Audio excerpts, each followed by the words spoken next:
stars rise. Hey there, you shameless fucking creature. Old man with the dead cop eyes. Prophesize like a doomsday preacher. Antagonize and monetize. Old man, you're changing hearts and minds.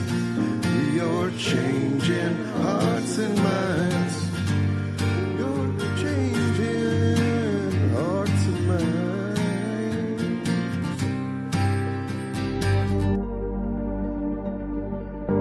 If I was a cynical man, I might say, con man feeds the flames.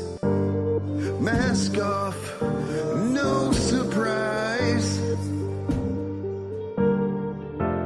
Snake oil lubricates the outrage.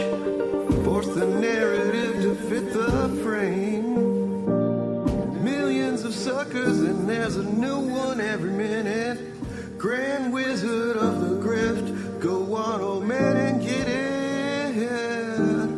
Go on, old man, and get it. Hey there, you shameless fucking creature. Old man with the dead caught eyes. Prophesize like a doomsday preacher. Antagonize and monetize. Old man, you're changing hearts and minds. You're changing hearts and minds. And the hearts all turn to stone. And their minds are running on the vine. Welcome to every video we make. We use one little thing and then we build the narrative out of. Don't act like that's not. That's America. That's Canada. It's fucking hilarious. It's fucking hilarious. Their engagement crack.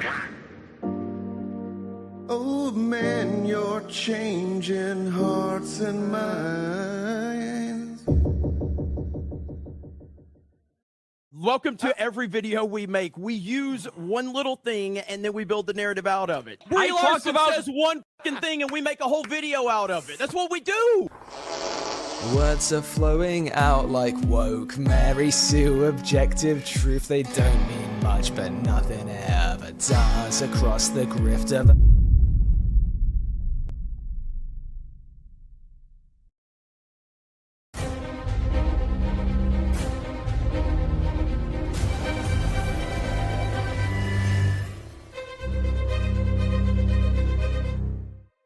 All right, you assholes.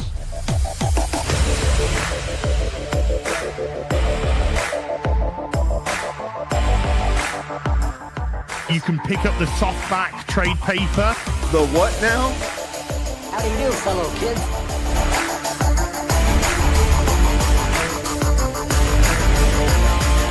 The fucking what?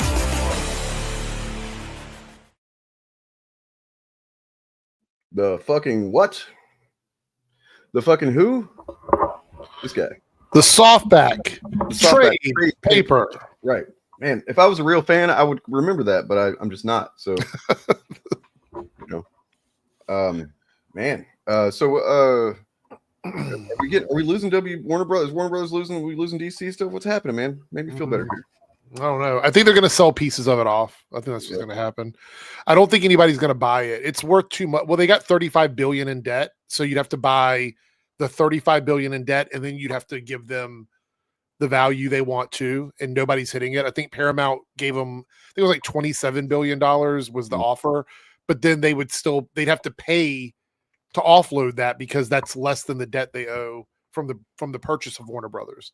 So they should, they're not going to do this, of course, but like it'd be funny if they just like let it go, let like DC characters like Batman and Superman go public domain, and then sold. But I was thinking earlier today because I've thought a lot about it. I mean, they will probably, the most likely scenario, the way for them to make the most money is to just sell IP blocks off. So like a company wants all of DC, they'll buy DC. A company wants all of Dune or something like, I don't know, whatever they're selling, like they could sell it off in blocks. I think that's what's going to happen Because I mean, right now there's only a handful of companies that could afford to buy them with the debt.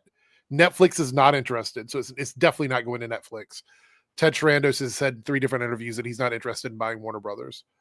Paramount wants it, but they're not offering enough. Apple and Amazon and Disney are the only 3 companies that have the actual value to buy it. And I don't see the FCC approving a Disney buy, so that's not going to happen. Apple probably doesn't want to get involved with legacy media, if I had to guess. Amazon, potentially. I know some people say they want Sony to buy it because Sony is better for the theatrical release windows, but I don't know. I think we're going to see it sold off piece by piece. I think that's the most likely situation. Probably so. I know that like when it comes to just like the stuff that we're more focused on, which is like the DC characters and stuff, Warner Brothers Discovery, that's such a massive conglomerate. Yeah. That like when they look at the list of their revenue streams, that DC is like so far at the bottom. Like that's the other thing is that I was looking at the numbers this past year. Well, we're still in this year, but like the big movie bump in the summer, Warner Brothers was number 1. Disney was number 2 by a hair, but they were still number 2. Everyone else is down at the bottom. No one's even close. Universal, Paramount, Sony, none of them are close. It's always been Warner Brothers and Disney. So with Warner Brothers goes away as an entity and they sell off bits and pieces of the company, Disney will be the undisputed king of theaters. Like whether you like that or not, I don't think it's good. I don't think it's good for the ecosystem to have one company. No, absolutely not. I mean, it's already bad enough, honestly. But like, why are they doing this? What's the point? I mean, I think they've been prepping it for a while, which is why we saw a lot of stuff getting shelved and tossed away early on. I think David Zaslav's entire purpose of being there was to do this, because if you remember, maybe you don't, I know I talked about it, but I don't know if we talked about it. Earlier this year, the end of last year, they started talking about splitting them back up again. They kept saying, we're going to split Warner Brothers and Discovery back up again. We're not going to do it as one thing, and they're going to be separate. And it didn't make a lot of sense then, because I'm like, why would they do that? Well, they're doing it because I don't think they want to sell anything Discovery related. They want to sell off the Warner Brothers stuff. They want to offload the Warner Brothers stuff. So, and Sketchy's, that's true. They've also got HBO, Cartoon Network, all that stuff. I don't think they're selling Discovery though. I think they want to keep Discovery. I've seen no mention of Discovery in any of the discussions about sales. It's all been Warner Brothers.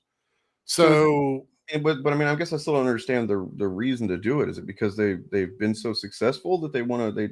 I don't know. Because I think they purchased it hoping that they could create a giant mega entertainment hub. Oh, because that's what they were trying to do when they merged it with Discovery. But the viewers of Discovery content weren't watching HBO stuff. Right. And HBO people weren't watching Discovery stuff. It was a bad, that'd be like reality shows and shit like that, right? Well, from the beginning, people were like, what does Discovery have in common with HBO?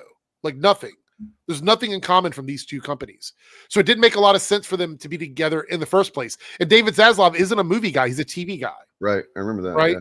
So that's been the issue all along, is the downfall of Warner Brothers where they are right now, even with the success they've had, has not been because of David Zaslav. He's been a detrimental effect on the company from a creative standpoint. I remember it just seems like since 2020, at least, that I've been paying attention, that nearly every decision they've made has been just a boneheaded one that like me, who's, I don't understand fucking, finance or anything on this level, still think it's like a boneheaded decision. It turns out to be pretty stupid. Like, the whole rebranding first they got rid of HBO Max as the app. Yeah. And they just said it's going to be, what was it? Just HBO, whatever. No, just Max, which made no sense because Cinemax was a brand that people remembered. So calling it Max was dumb. HBO was the important part of it. So, and I had a lot of hope for HBO Max at first, because they were one of the, like, early on, whenever the streamers started coming out, with their original content, they had a lot of really cool stuff that I liked. Mm-hmm. They still have really good shows. I think the issue is that if you look back, and I've read several people talking about this, and it slipped my mind. I didn't even think about this, but like changing it from HBO Max to Max, having that fail, and then going back to HBO, and splitting Warner Brothers and Discovery up as two separate services, the writing should have been on the wall at that point that they were going to sell it. It just, like, looking back at that, I'm like, okay, that makes sense. They want to sell the HBO brand. They want to sell the HBO Max app and the streaming service. They want to get rid of those things.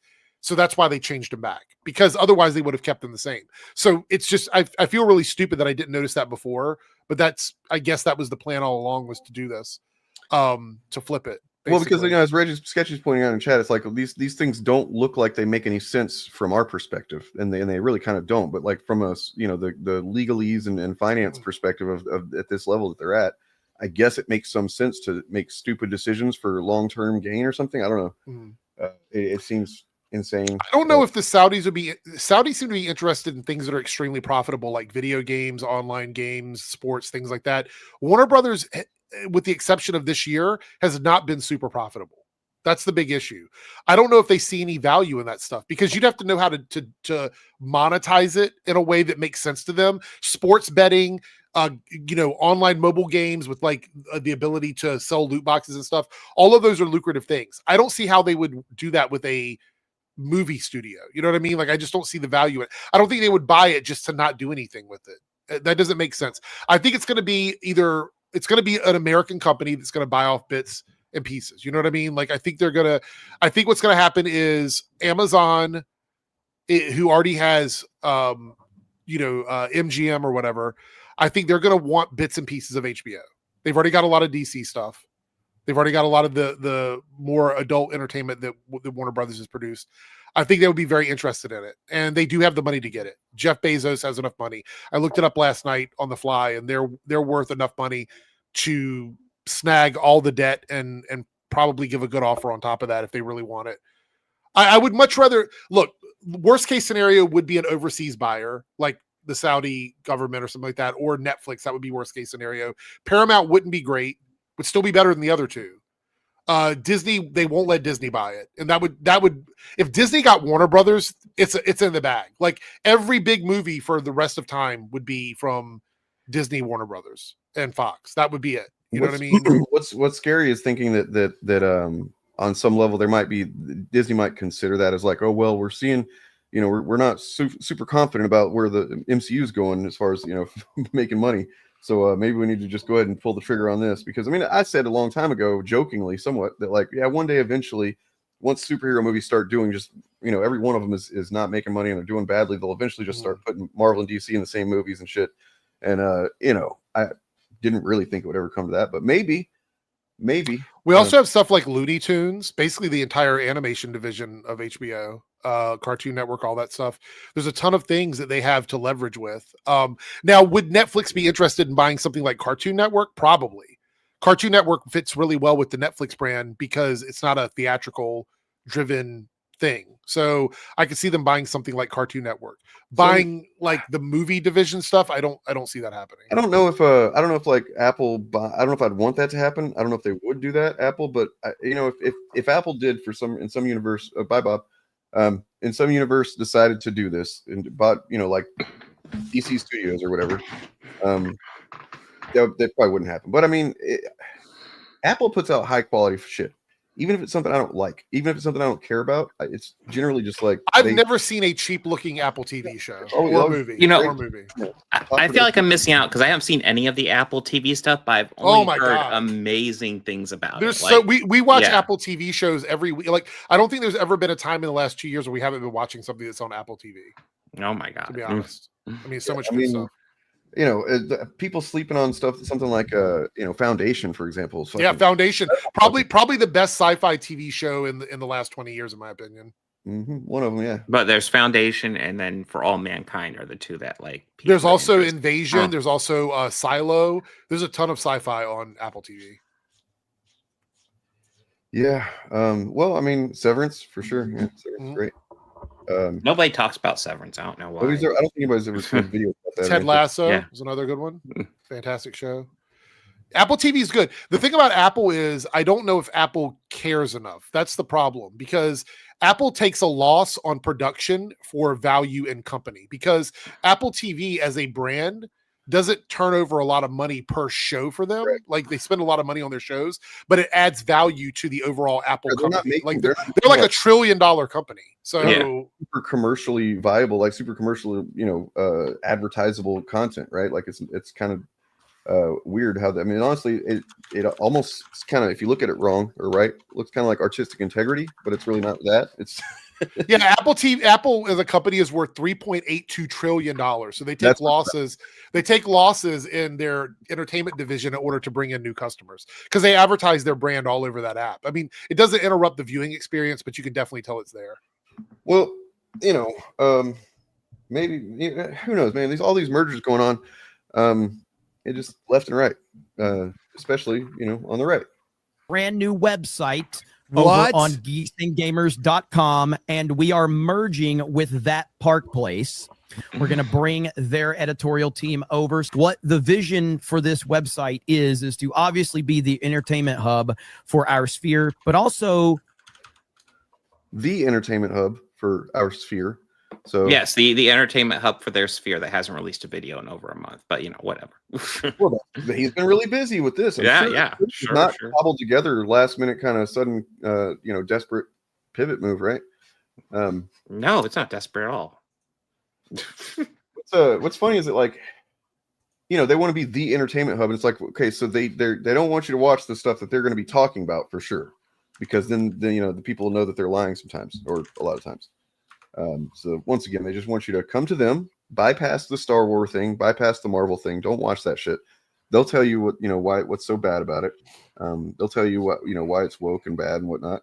And then if you see anything, if you go on a Twitter and you see somebody, or Letterbox rather, because that's what I figured out Criticless is. It's the Chud Letterbox. Oh, I assumed it was the Chud Rotten Tomatoes. Well, that's what Jeremy claimed it was. Yeah, he said it was like a Rotten Tomatoes. Well, I'm going to assume he didn't claim it was the Chud Rotten Tomatoes. No, alternative Rotten Tomatoes. Definitely not. Quite a self-own if he did. I mean, at least he's being honest with himself.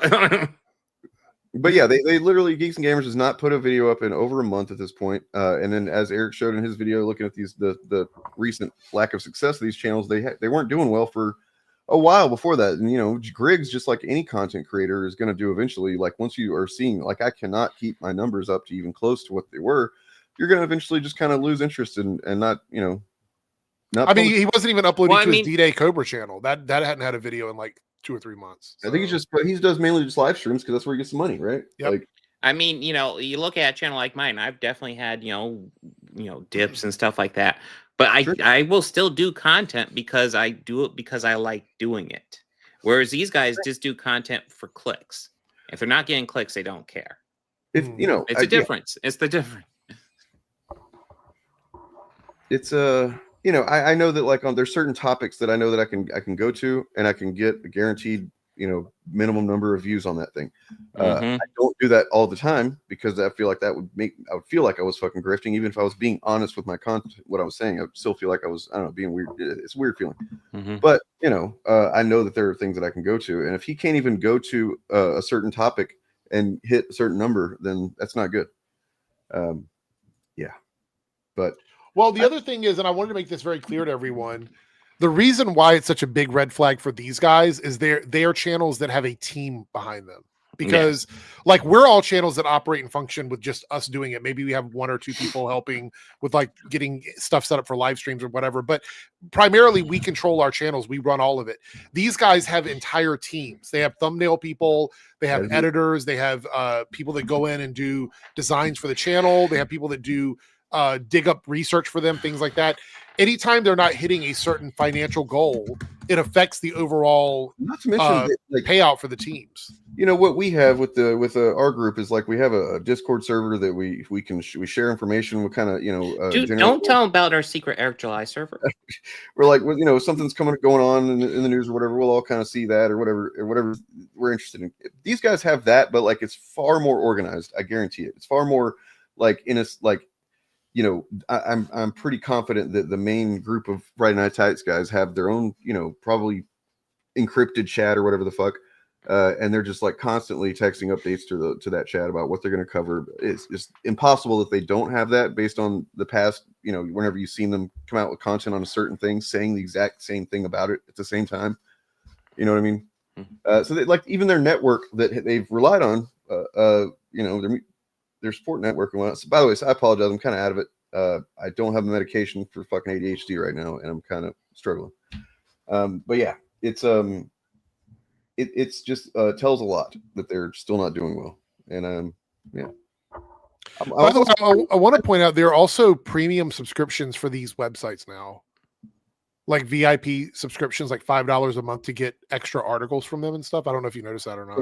No, Geeks and Gamers and That Park Place. They have a of course, because it's all, you know, tier. It's just all about grifting, guys. It's, you know, all they care about are the clicks, because the clicks equal money. That's it. And if they can get some sort of subscription from you, even better. I mean, it's more like, you know, if you want to get, I mean, I'm sorry that you're introduced to that, by the way. I wish you could have stayed in whatever heavenly world you lived in before. But it's more like just honest and dishonest. Seriously. Like, and that's what it boils down to. You know, right and left, woke and anti-woke, you can't really tell a place of value on those if you're just kind of looking and going, which one's which one do I trust? I'll tell you which one. The ones that aren't saying everything is woke and bad. Basically. Yeah, I mean, I didn't go into this being like, I'm going to go after anti-woke people because I'm woke. I didn't go into it like that. I just watched bad videos and like, well, that's false. That's bullshit. She's lying. And all of a sudden people are like, oh, you wokey. And it's like, is just saying facts woke, I guess? Well, you know, apparently, and we're seeing that to a crazy degree just in the government at this point. And, you know, it's extended version of the same topic as it always has been.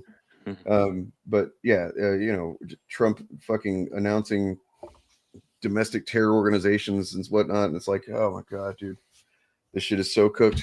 We're so cooked, guys. But remember when facts mattered? Yeah, I kind of missed that.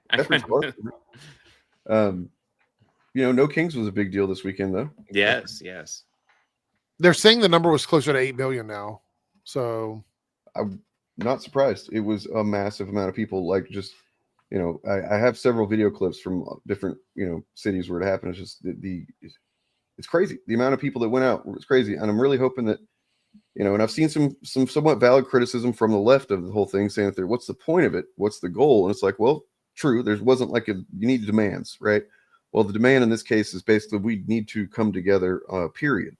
And understand that this is a problem that people need to come together on. And now that we've shown that we can do that, there needs to be more, you know, I guess, organization and things that we're demanding. And at the same time, you've got the Trump administration lying about, you know, radical left terror groups and whatnot. And that's not going to be, that's going to be awkward, to say the least. So yeah, I do want to comment here on this comment.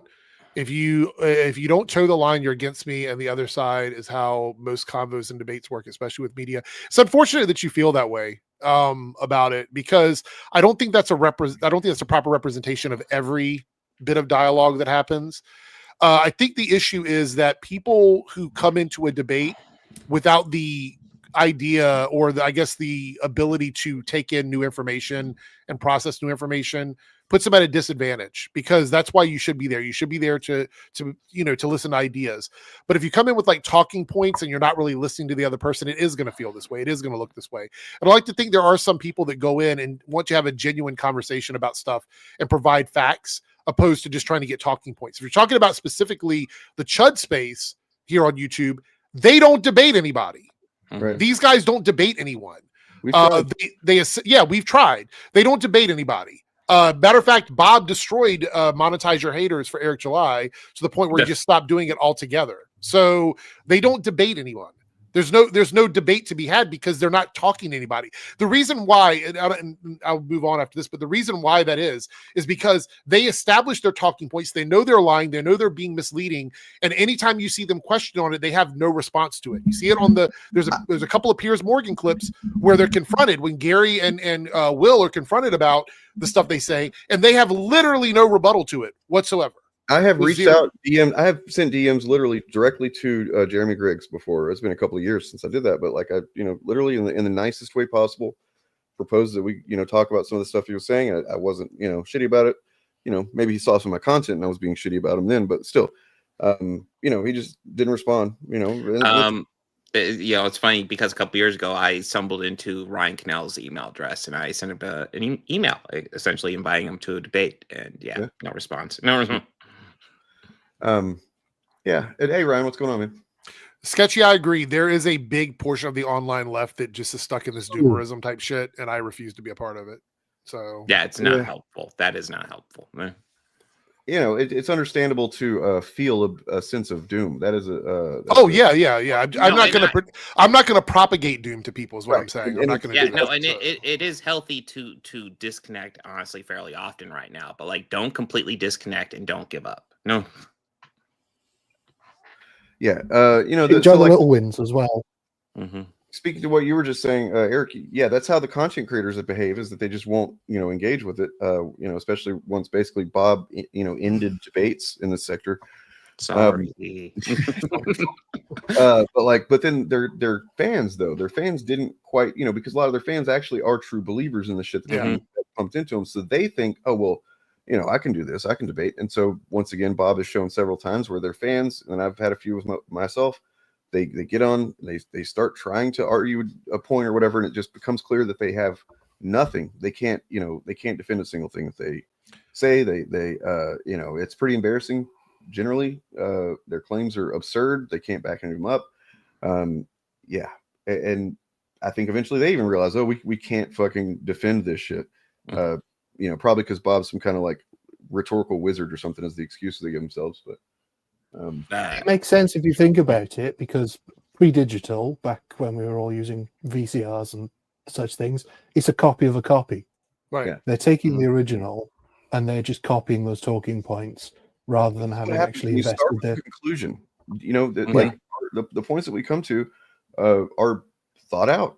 They actually have a logical framework behind them. We can explain to you how we get to this with these sets of facts that are observable facts, and we can, here's how we apply our sense of ethics to it, and here's the conclusion we come to. Whereas they're just like, our conclusion is it's woke or it's bad or whatever, your shills, and then hold on, let me try and backpedal and support that in reverse. Can't do it. Well, I mean, I've even made it super easy. Like, I have a debate channel on my Discord. I've told people, if you want to debate me, come in, put a debate request into my channel so I can go and check out your content. And there's literally a voice channel on my Discord made specifically to debate. I've had it up for like 5 months now. There's not one request in that debate channel. No, not one. That's crazy, man. I would have thought that they would have. As I've said before, though, as you all know, I like to watch my flat Earth debunking videos and debates. Those debates over the years have gotten worse as new acolytes come on, but they're not the ones creating the talking points. They're just repeating them. Right. And so, generally speaking, unless you have somebody who's rhetorically quite good, they're just repeating things that they don't realize the people they're debating have already debunked using, facts and science. And so at the moment, Flat Earth is in a really weak position, because one of the things that they sort of held up as their crowning proof that the world is flat is that you can't go to Antarctica, and if you did, you wouldn't see a 24-hour sun there, basically. And then last winter, a group of flat earthers and normal people went there and saw the 24-hour sun. And so all you've got now is people trying to debunk the fact that they went there, even though they went there knowing that that would be the case, and so took a load of proof. So the problem we've got is that it's really hard to prove sort of things about media. And what you do, Eric, on your videos a lot of the time is you will argue against the things that they're saying that are factually inaccurate. So for years they've got away with talking bullshit about the budgets, but now we are fighting back against that rhetoric because a lot of it is unknown. And so anyone that says something declarative about a budget, you can fight back on. This scientific fact that actually retains its quality. That movie only, though. I also want to point out, it's really funny. Eric July uploaded a video yesterday and I reacted to it almost immediately. His video has like 5K views. Mine has 2. So I mean, he should be getting a lot more views than that. I just want to point that out. That was I a crazy check it video. out. Haven't had a chance. I mean, he should. I'm waiting for the day when I ratio him just for the fun of it. I don't think it really means anything, but I think it would be really funny. It will be pretty awesome if that happens. I mean, to start the video off the way he does, and then just go off on completely a different tangent. Yeah. And talk about something completely unrelated to the very thing that apparently. Yeah, I was confused when I was watching that video. I'm like, wait, we were talking about a Japanese racism, and now we've gone off into tokenism and American culture. Yeah. And that's, like, what are we doing? Did you see some of there's some edits of that image going around too? Like, holy shit. Oh, dude. yeah, with like eating chicken and all this other stuff. Yeah, it's pretty bad. So the thing is that the racism that they're experiencing from posting that just proves that they are tackling a subject that actually exists, because it's proving itself in the memes that are coming out. So they think they're being funny and they're disproving it, but they're not. They're just proving the point of the actual statements that were made. So watching July be so proud that he doesn't tackle racism at all in ISOM is just so weird, because it's like, well, no, that's because you don't tackle anything, which is why your stories are so bland and uninspired. I would argue any marginalized group as a lead of a comic book is tackling some sort of thing, because they're in a system where they're already the marginalized community. So even if he's not intending to do it, I think it is a statement by making your lead character a minority. I mean, I think one of the most valid criticisms of New Trek is the fact is it doesn't tackle social topics nearly as often as older Trek used to. True. Like all the time.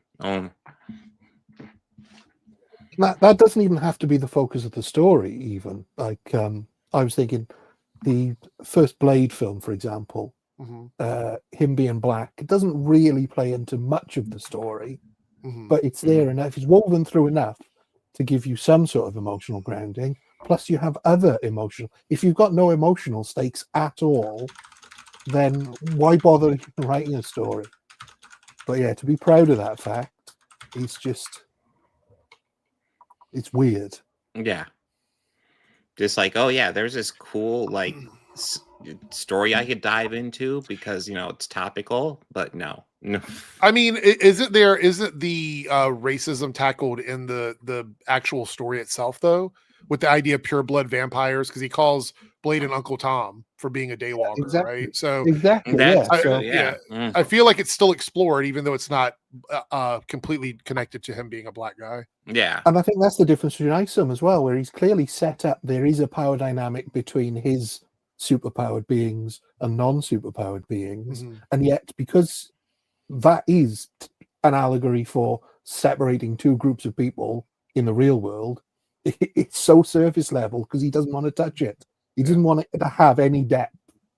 Well, that's what I said, is that he doesn't understand. He keeps calling it tropes. These guys call them tropes. They're not always tropes. A trope is a very specific thing, and they can't. Yeah. There's no evidence to back up the claim of it being a trope other than them saying it. Because if you would argue that Peter Parker is Spider-Man, which is something they like to say, right? Peter Parker is Spider-Man. What is it that makes Peter Parker Spider-Man outside of the suit? That would be all the things that they know about Peter Parker as a person, because otherwise it doesn't mean anything. You know what I mean? Because who cares who's behind the mask if you don't build layers to that person as a human being? It's all literally, to them, it's just an appeal to tradition, just a general vibe of like, that's what I'm familiar with, so that's what's right. This is like what makes Steve Rogers Captain America over Sam. You know what I mean? I mean, it's the same reason why a lot of these guys that are might be maybe closeted guys, they just won't ever be able to admit that to themselves, because they just, the first thing they experienced was a woman. So just that has to be what it is, right? It can't be anything different. I'm not saying Eric July is in the closet. I don't know that. I don't know. Anyway, listen. All we know is that there's some sort of strange coincidence where Grindr keeps on crashing whenever there's a group of these guys. That's true. Around. And it didn't crash during any of the No Kings protests. So it's interesting. It's just right, because I mean, even though there was probably, let's be real, there's probably way more gay people at doing No Kings protests, but the fact is they were actually at the protest doing the thing that they were doing. They might actually have healthy relationships too and stuff like that, right, instead of just being in the closet acting weird about it. Yeah, that's true. Yeah. Yeah, let's see what else they say here, because it is stunning to me the way that he presents this. And it's also notable, I think, that all of these other people that are on Friday Night Tights with this announcement, and nobody else is involved, right? Like, why isn't Gary lining up to be part of this obviously going to be very successful enterprise, right? the news and information for our sphere as well. So when Az goes on a legendary rant, can you pause for a when second? Quickly, I'm sorry. When he says news and information for our sphere, they're writing it. So they're not. It's not news. They're the ones that are. Their team is writing the articles. That's why the merger is a big deal. This is why when people said, "Why are you calling it propaganda?" I'm like, because if they're actually merging together for this, then their writing team are employees of Geeks and Gamers at that point. Listen, what all they're making is just this one singular site that people can go to and hear opinions that they like repeated. You know, you can call it like a chamber of opinions, or you're right. something Well, I mean, like they that. literally says if somebody tweets something or would review something that you don't like or whatever, then you can just go over here, and it's like literally saying if you don't like other people's perspectives, and we know you don't, you know what I mean? Like, just come here, and where your perspective will just be literally echoed in a sort of, like you're saying, like a chamber, kind of like a chamber, yeah, like a chamber of echoes. Weird as well, because imagine if the news reported the news this way. Imagine if Fox News reported about something that Jesse Waters had said on his show on Fox News. Because they want you to know the real story behind his comments, basically. The real story behind Az's legendary rants. Right. When you could just watch him do the rant because it's YouTube. And it's so weird. I don't understand it.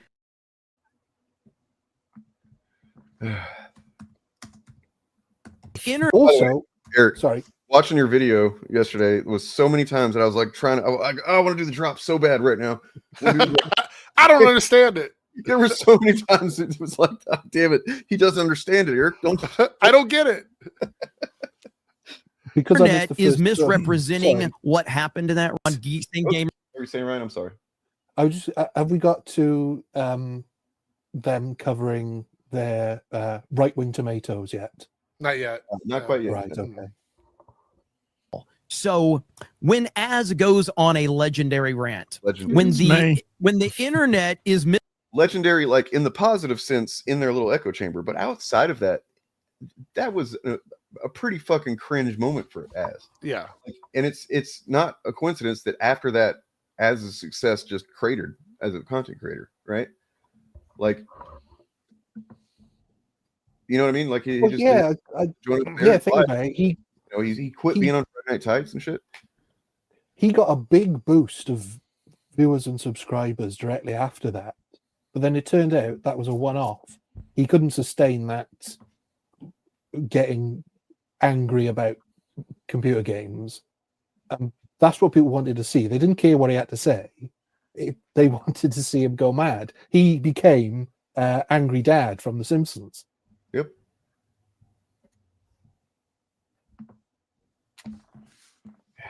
Oh, sorry. Misrepresenting what happened to that rant. We're going to have an article to break it down, to tell everybody what's actually going on.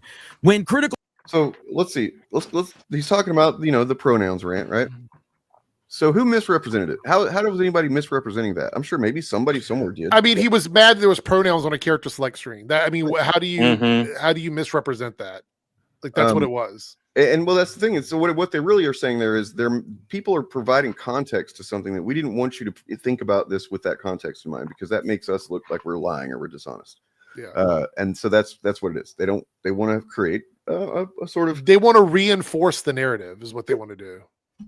Plus, that's assuming that he does go on another rant when he's only done it once. Well, now he has an incentive to do it because they have a propaganda site. So who knows? He'll probably find another reason to do it. And that was also over a year ago. 2 years. 2 years ago. 2 years now. Just a 2-year video. Like, drinker makes a viral tweet, we're going to write an article about it. When Ryan says something controversial, we're going to tweet. That wasn't a viral tweet because they were looking at views. Nobody, but also that's not viral. I mean, real quick, negative script, guys. I'm out. This Ryan Cannell thing was from like 5 years ago. It was from the Batman, but that came out like almost 5 years ago, right? Like 4 years ago. To translate, he's saying when Ryan says something controversial, he means when Ryan complains about black people. Right. When he says something racist, we're gonna fight back against it. We're going to Don't- explain how but it's don't- not racist. But don't call us racist. Yeah. Don't call us racist, though. Not be able to defend it, but we're going to stand with him. When we have meetup, Anybody that's not aware, I don't know if I've told you guys this or shown the video. Maybe I have once, but like it is a generally accepted thing amongst their group that Ryan is the truly vile bigot among them. Right. Like, I mean, they all are. But I think they're pretty accurate on that. I think Ryan and maybe Az are the worst two out of all of them, if I had to guess. Yeah, I mean, I think that with Az, his is more probably like in the I guess in the LGBTQ hatred. And Ryan is the race one. Yeah, Ryan is just like, yeah, and the jokes they joke about it, but like I think they're serious. There's a video clip that I have somewhere. The reason I don't pull it up and show it is because there's one part where there's like a really loud, fucking just way over loud thing that happens, and I'm not sure when it is, and I wouldn't want to fuck everybody's ears up. But it's like them. I think it was from some member stream or something like that, kind of not completely public stream, and they're talking about Obama or something like that, and it's just the joke is for several minutes that Ryan is like the racist one who wants to say the N-word all the time. He says it anyway. I mean, I'm not. Let's be clear here. Ryan Cannell, I would put money on it, has said the N-word on behind the scenes or maybe even on camera before. I truly believe that. Out of all of them, if you were to say like which one says the N-word, like if you had to put money on it, I would say Ryan Cannell. I mean, honestly, I think you're safe money on most of them, but yeah. Ryan Cannell. I tried to do a Disparu reaction video the other day, but I have to find something else from him. It's kind of lame. Yeah, it's like a lame video. From what I've seen anyway, the one video I watched of his where it's like he thinks he's a comedian. He like literally thinks he's a comedy writer or something. So like every couple of seconds he's trying to say something while he's watching a video or reading or reacting to an article, whatever it is that he thinks is hilarious. Yeah, and he should see a dentist. I hear they're yes. I'm just saying it's a wellness check thing. It's not. I'm not trying to shame him for his looks. Just I'm worried. They all literally have the impasse. Yeah, I think Disparu needs to get some help with his mouth. I'm concerned. In so many ways. In so many probably always came up with him for him. He looks like a Tommy Trashwater.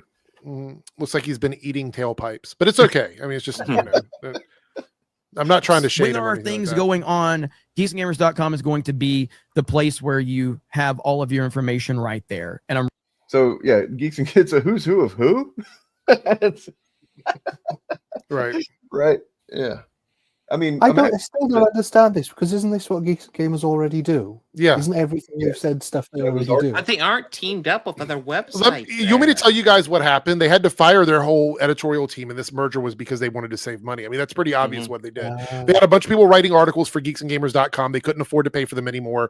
That Park Place isn't seeing a lot of money, so they decided, hey, we just should merge the two together. It's that simple. They're saving money. They fired a bunch of people that wrote for them. I guarantee you won't see any of the people that wrote articles previously writing for Geeks and Gamers anymore. That Park Place is the attempt to start over again that John F. Trent had to do once we at the initiative kind of just covered bounding into comics a little bit too much, a little bit too well. I believe that. And now JDA's fighting with them and fighting with like the old bounding into comics. There's like a bunch of infighting on which one of these shitty websites is the best shitty website. It's pretty much what it is. Yes, I described. We're going to talk about Cosmic Book News. Speaking of shitty websites, we haven't talked about him enough. Him a little bit. That guy, he's. I described him as if John De La Rose and John F. Trent had a butt baby and rejected it. Oh, right. So, I just think with all these attempts to try and make money now that things are falling apart from, they're really missing the most obvious opportunity, which is to hire out Ryan Cannell as a billboard. I mean, think of the advertising space there. That is premium. But you'd have to cover up the bottom part because nobody wants to look at that shit. Yeah, I mean, so and the other thing, the unspoken thing, I suppose, about what they're doing here is it lines up with what the right is doing generally. Whether you're talking about the Ripaverse or whatever it is, they have just been constantly trying to create their own, their own reality, essentially their own, like don't be a patron to anything that is going to provide any kind of context or truth or balance, that's all just far radical left stuff to them. Right. Creating literally echo chambers, just their own little siloed piece of reality that they want people. I mean, that screams success to me that they have to create their own echo chamber because none of the other outlets out there are now anti-woke. Because they kept saying that they won, Well, how did you win? Or I mean, did Deadline, Variety, Hollywood Reporter, they all just start, towing the line for you guys? Oh, wait, no, they didn't. They didn't start doing that. So I guess they have to create their own space now. Yeah, I mean, speaking of, actually, I've got an image here that speaks to this point. You might call it a safe space. Yes. Yeah. So they're constantly, crapping on like, Rotten Tomatoes or whatever, because they apparently don't understand how it works, for one thing. But then when it's convenient, Critical Drinker will totally use it, to make some point that he thinks is, relevant. It's like they actually rank. So this is just, does he not understand? Is he this stupid, really? Or is he, I don't know. They actually rank Prey and Killer of Killers. There is no they in Rotten Tomatoes. It's an aggregate site. Yeah, it's an aggregate site. That's all it is. And what that probably shows more than anything is that more people have rated those than, or maybe that more people like animation or something like that. That it doesn't mean anything. I don't know. It feels they does heavy lifting for these guys. That is that word has been used and overused by these guys so much recently. Which is because weird, they don't break it down for use it as their singular pronoun, but they want to use it right to everybody. Right, exactly. But for anybody here that doesn't understand, Rotten Tomatoes doesn't create scores. That's not what it does. Rotten Tomatoes takes scores that critics submit and then aggregates all of that into a percentage that they use for their tomato meter. So essentially, it's a group tank of people who probably have no contact with each other, scoring independently, that end up getting put into like a number. So there is no concerted effort to do anything because these are all individual journalists. You think about it in those terms, that really just means that they're calling reality how reality ends up, how things end up becoming, based on how the system is. They don't like it, so that's going to be they to them. And this right here, yeah, man, I watched that video. Holy shit! The only thing is that weird AI video that he was looking at only had like 164 views, and I kind of felt that was weird for him to cover that, but it was pretty cringe and awful and just bizarre. How did he even find the video like that? I've watched actual Jake stuff. Like it was weird, man. And then like the thing was that it's the guy that was running the channel and pretending that he was there with his girlfriend, who's actually an AI thing. It's bizarre. He was like saying he was, first you're like, oh, it's just a chud, because he's like talking about the commies and the wokies. And then he's like, but also the MAGAs and the, he's like everybody, essentially anybody that's part of some, group online or whatever, he's referring to them as the bad guy. And it's really bizarre trying to understand where he's coming from. But I mean, yeah, which honestly tells me the guy's probably not too well. And I kind of disagree with covering a channel of that size like that. But yeah. Anyway. But the other thing about this, which people need to know, is that because Rotten Tomatoes is a internet site, it means that any films rated pre-internet, they're coming from archives of newspapers. Yeah.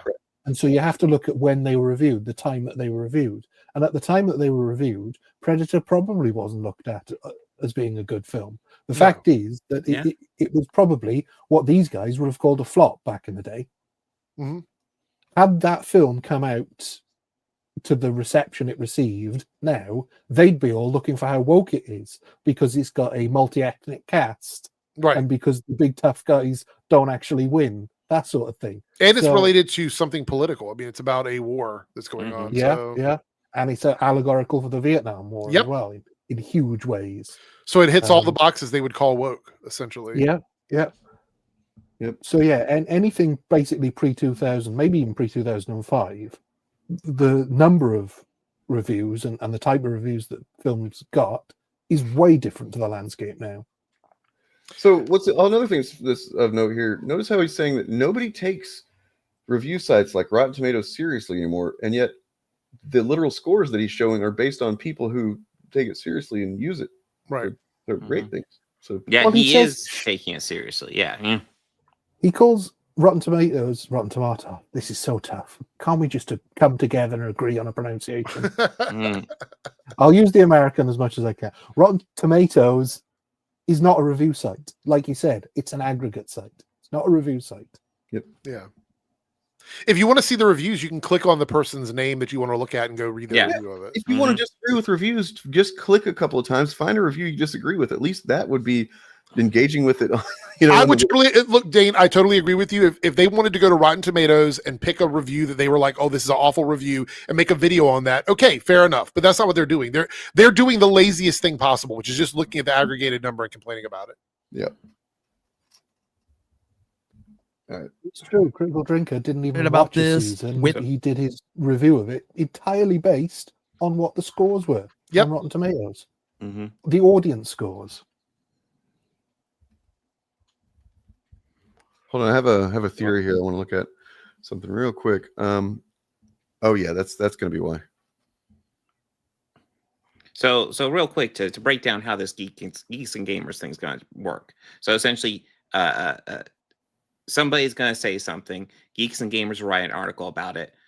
Other people will do videos on it. If one of those videos gets viral, Geeks and Gamers will do an article on it, or that Park Place will do an article on it. Then they'll do videos on those articles, and it'll just be this whole system. And kind of to break this down a bit here, here's a good analogy for how this is going to actually work. As you can see here, there's a consumer in the first world entering McDonald's and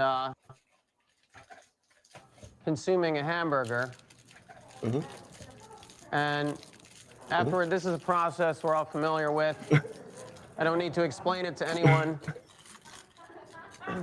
But you see, it's rendered out in this style because studies have shown that consumers are most responsive to 3D animation right now, particularly in developing cultures.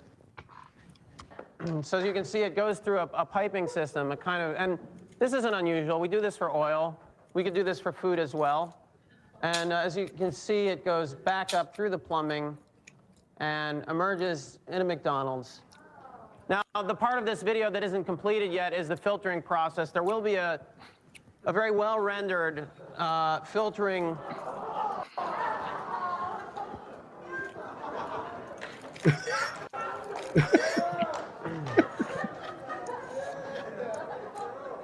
And as you can see, that might answer somebody's question from before, but at the McDonald's in a developing country, and in fact in this country as well, you would be able to choose the number 1, number 2, number 3, number 4, number 5 would no longer refer to combinations of food, but rather just the number of times the product had been recycled.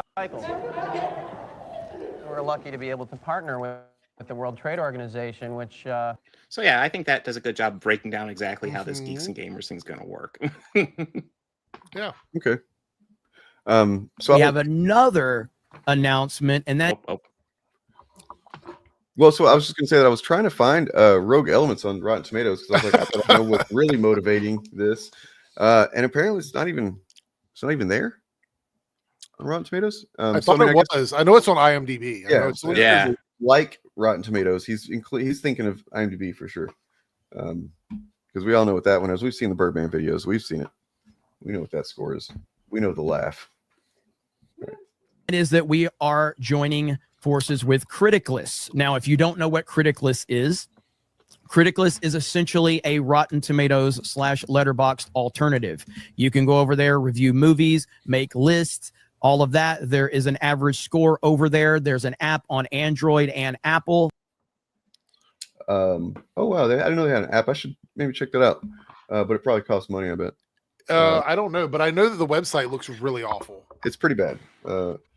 We checked it out the other night. Well, he's saying it's. No, go on, Bob. No, I was just gonna say he's saying it's like Letterboxd and Rotten Tomatoes, and it's like, well, which one is it? Because those are two different sites. One's an aggregate. One actually posts reviews, although it does aggregate it to a degree, but like it's more just almost like a social media site for reviews. Like, pick a lane. Which one is it? The first thing it wants is for me to do. God. Do anything. Pay us money. We want your money for sure.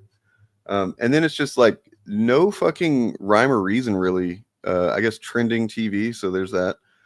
Trending water coolers. I don't know what that means, but there's Spider-Man and then it's seemingly a pornographic film right next to each other. Oh my God. By the way, the app is rated for teenagers, by the way. I don't know if you knew that in the store. It's rated T for teen. So That you got is people horrible presuming to give their ideas for how to fix Return of the Jedi. That's fun. That's a good way to review a film. Yeah. I mean, honestly, I can't even see like you have to be a real dickhead to do that on like even Letterboxd or something without being sarcastic about it. So the way that they score things, because if you may remember, we have a video over on the Shillcast channel where we looked at a couple of different anti-woke Rotten Tomatoes kind of sites. There was Woke or Not is one of them, and then there was I forget the other name. They were really stupid and bad, and like one of them was extremely bad. But they're basically the same thing in the sense that does it have any of the stuff that trigger us and make us think that the wokies are taking over and trying to groom our children? So it's just a paranoiac's fucking wet dream for movie reviews. Well, here's my thing about Rotten Tomatoes, though, and this is where it's going to sort of not work in their favor, is they're constantly referring to one score or the other on there to say whether a film is good or not in all their videos. Now they're delegitimizing that, and so all they're going to get is exactly what they want, which is their audience scoring films that their audience likes or dislikes. And so it completely delegitimizes any sort of criticism of film. And it's just, I can't think why they thought this would be a good idea. Is anybody going to watch their channel and think, oh, they're right, Criticless says this film is woke, I guess we won't go and see it? I mean, the idea that with the boys in particular, and then I guess Gen V as well, it seems like they have a real hard time understanding the overt political stuff, themes, and then but then sometimes something will pop out as a little bit more heavy-handed or obvious or whatever, and then they get really triggered by that. But to me, I'm just like, I don't even know how you can sit and watch this at all, because to me, I just see this as coming from a at least left of center perspective. But yeah, they're not very politically informed, I suppose. So one good thing I will say about directing more of their audience to engage with this website is it means there's going to be less brigading of films and TV shows on Rotten Tomatoes. You would think. You would think. I mean, Oh wow! So just a little bit of information on the owner of Criticless. His name is Blaine Andrews. He's from North Carolina. Oh. He said he founded Criticless in early 2023. He was frustrated with what he saw as out-of-touch corporate influence critics. He was mad that he could not get approved for Rotten Tomatoes, so he created his own app. Oh, that's the same story as whatever it was. They're rejects from something or another that they really want to be part of. Because they're rejected, then they feel like now it's bad. I gotta hate it forever. It says, what if we had a platform for regular people to review entertainment that didn't cater to any specific ideology? Movement for social and cultural change, emphasizing the opinions of regular people. And then it says here the audience score. Yeah. It says when you load up the app on the main loading screen, it says down with the establishment on the loading screen. That sounds like an attack on Trump. He talked about wokeness on the Alex Swesta show. I don't know what that is. It says the title of the video was "Woke Crap is Ruining Everything," featuring Blaine Andrews. I bet you that's on YouTube somewhere. Woke Crap is Ruining Everything, featuring Blaine Andrews. Yeah.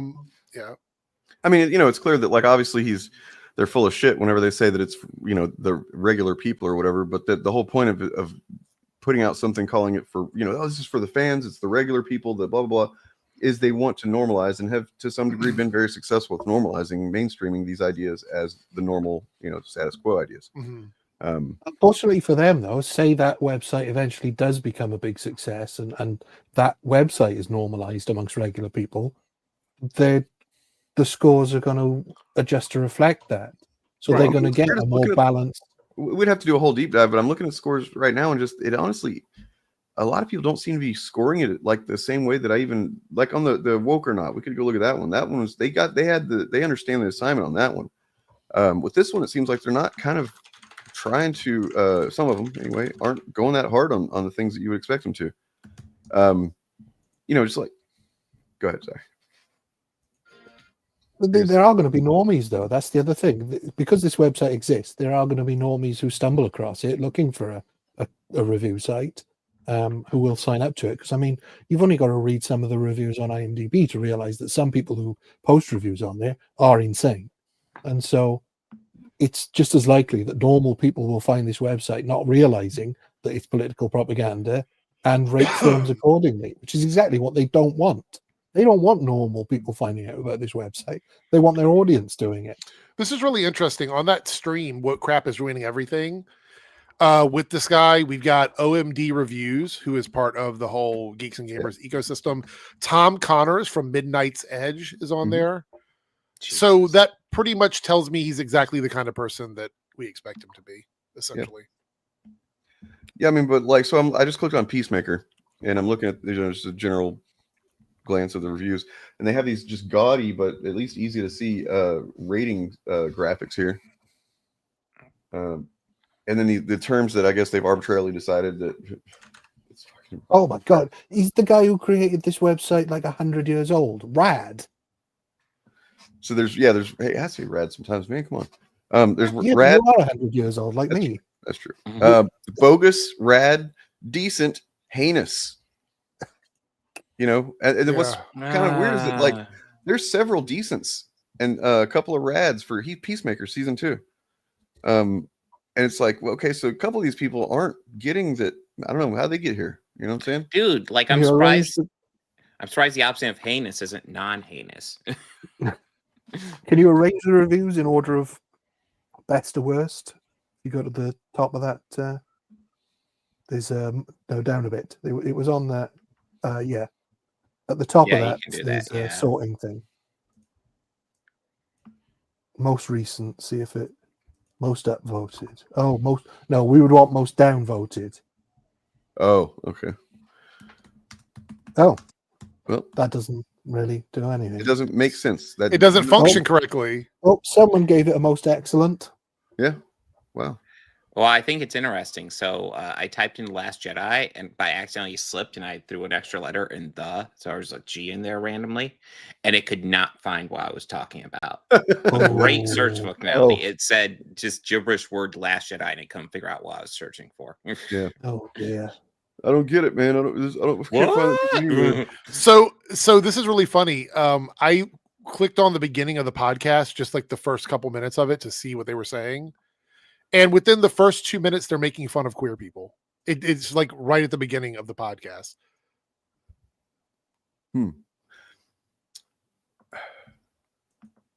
So I see. It's most upvote, most downvote, but there's no like positive, really. That doesn't make most recent. Sense. God damn. It does make or whether people who read the reviews have liked or disliked it. Yeah, so it's all popularity contest shit, you know. I want you guys to check. We're just going to listen to this like 1 minute piece of this, but this is the interview right here. What Crap is Ruining Everything with Blaine Andrews. This is the guy that owns this website over here. As you can see, OMD Reviews, Tom Connors, Midnight Edge. It's a cavalcade of really old guys, obviously upset that they can't be on Rotten Tomatoes for whatever reason. But divorce that energy is strong. Exactly. But listen to what this guy over here says. Like, this is so stupid, but just listen to this. This is Butch Dyke. I'm now a lesbian. Remember, I can be whatever I want. I am non-binary. Are you gay and lame? Gay and lame? Is that today I'm identifying as gay and lame. Yes, Brian, if you colored that blue, you'd look exactly like Megan Rapinoe with a beard. AKA Bambi. I am Bambi. So this is what they do. 2 minutes into the stream, and they are already like joking about how they identify. It's like this is their entire personality.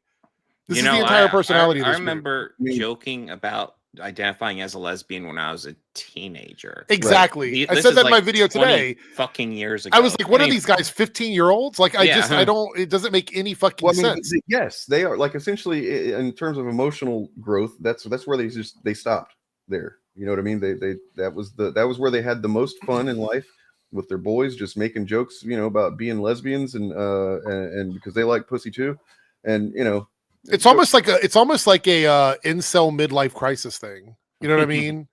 That's what it feels like with these guys. I'm still relevant. Like, yeah, this right here, at least in a lot of cases, they're gonna.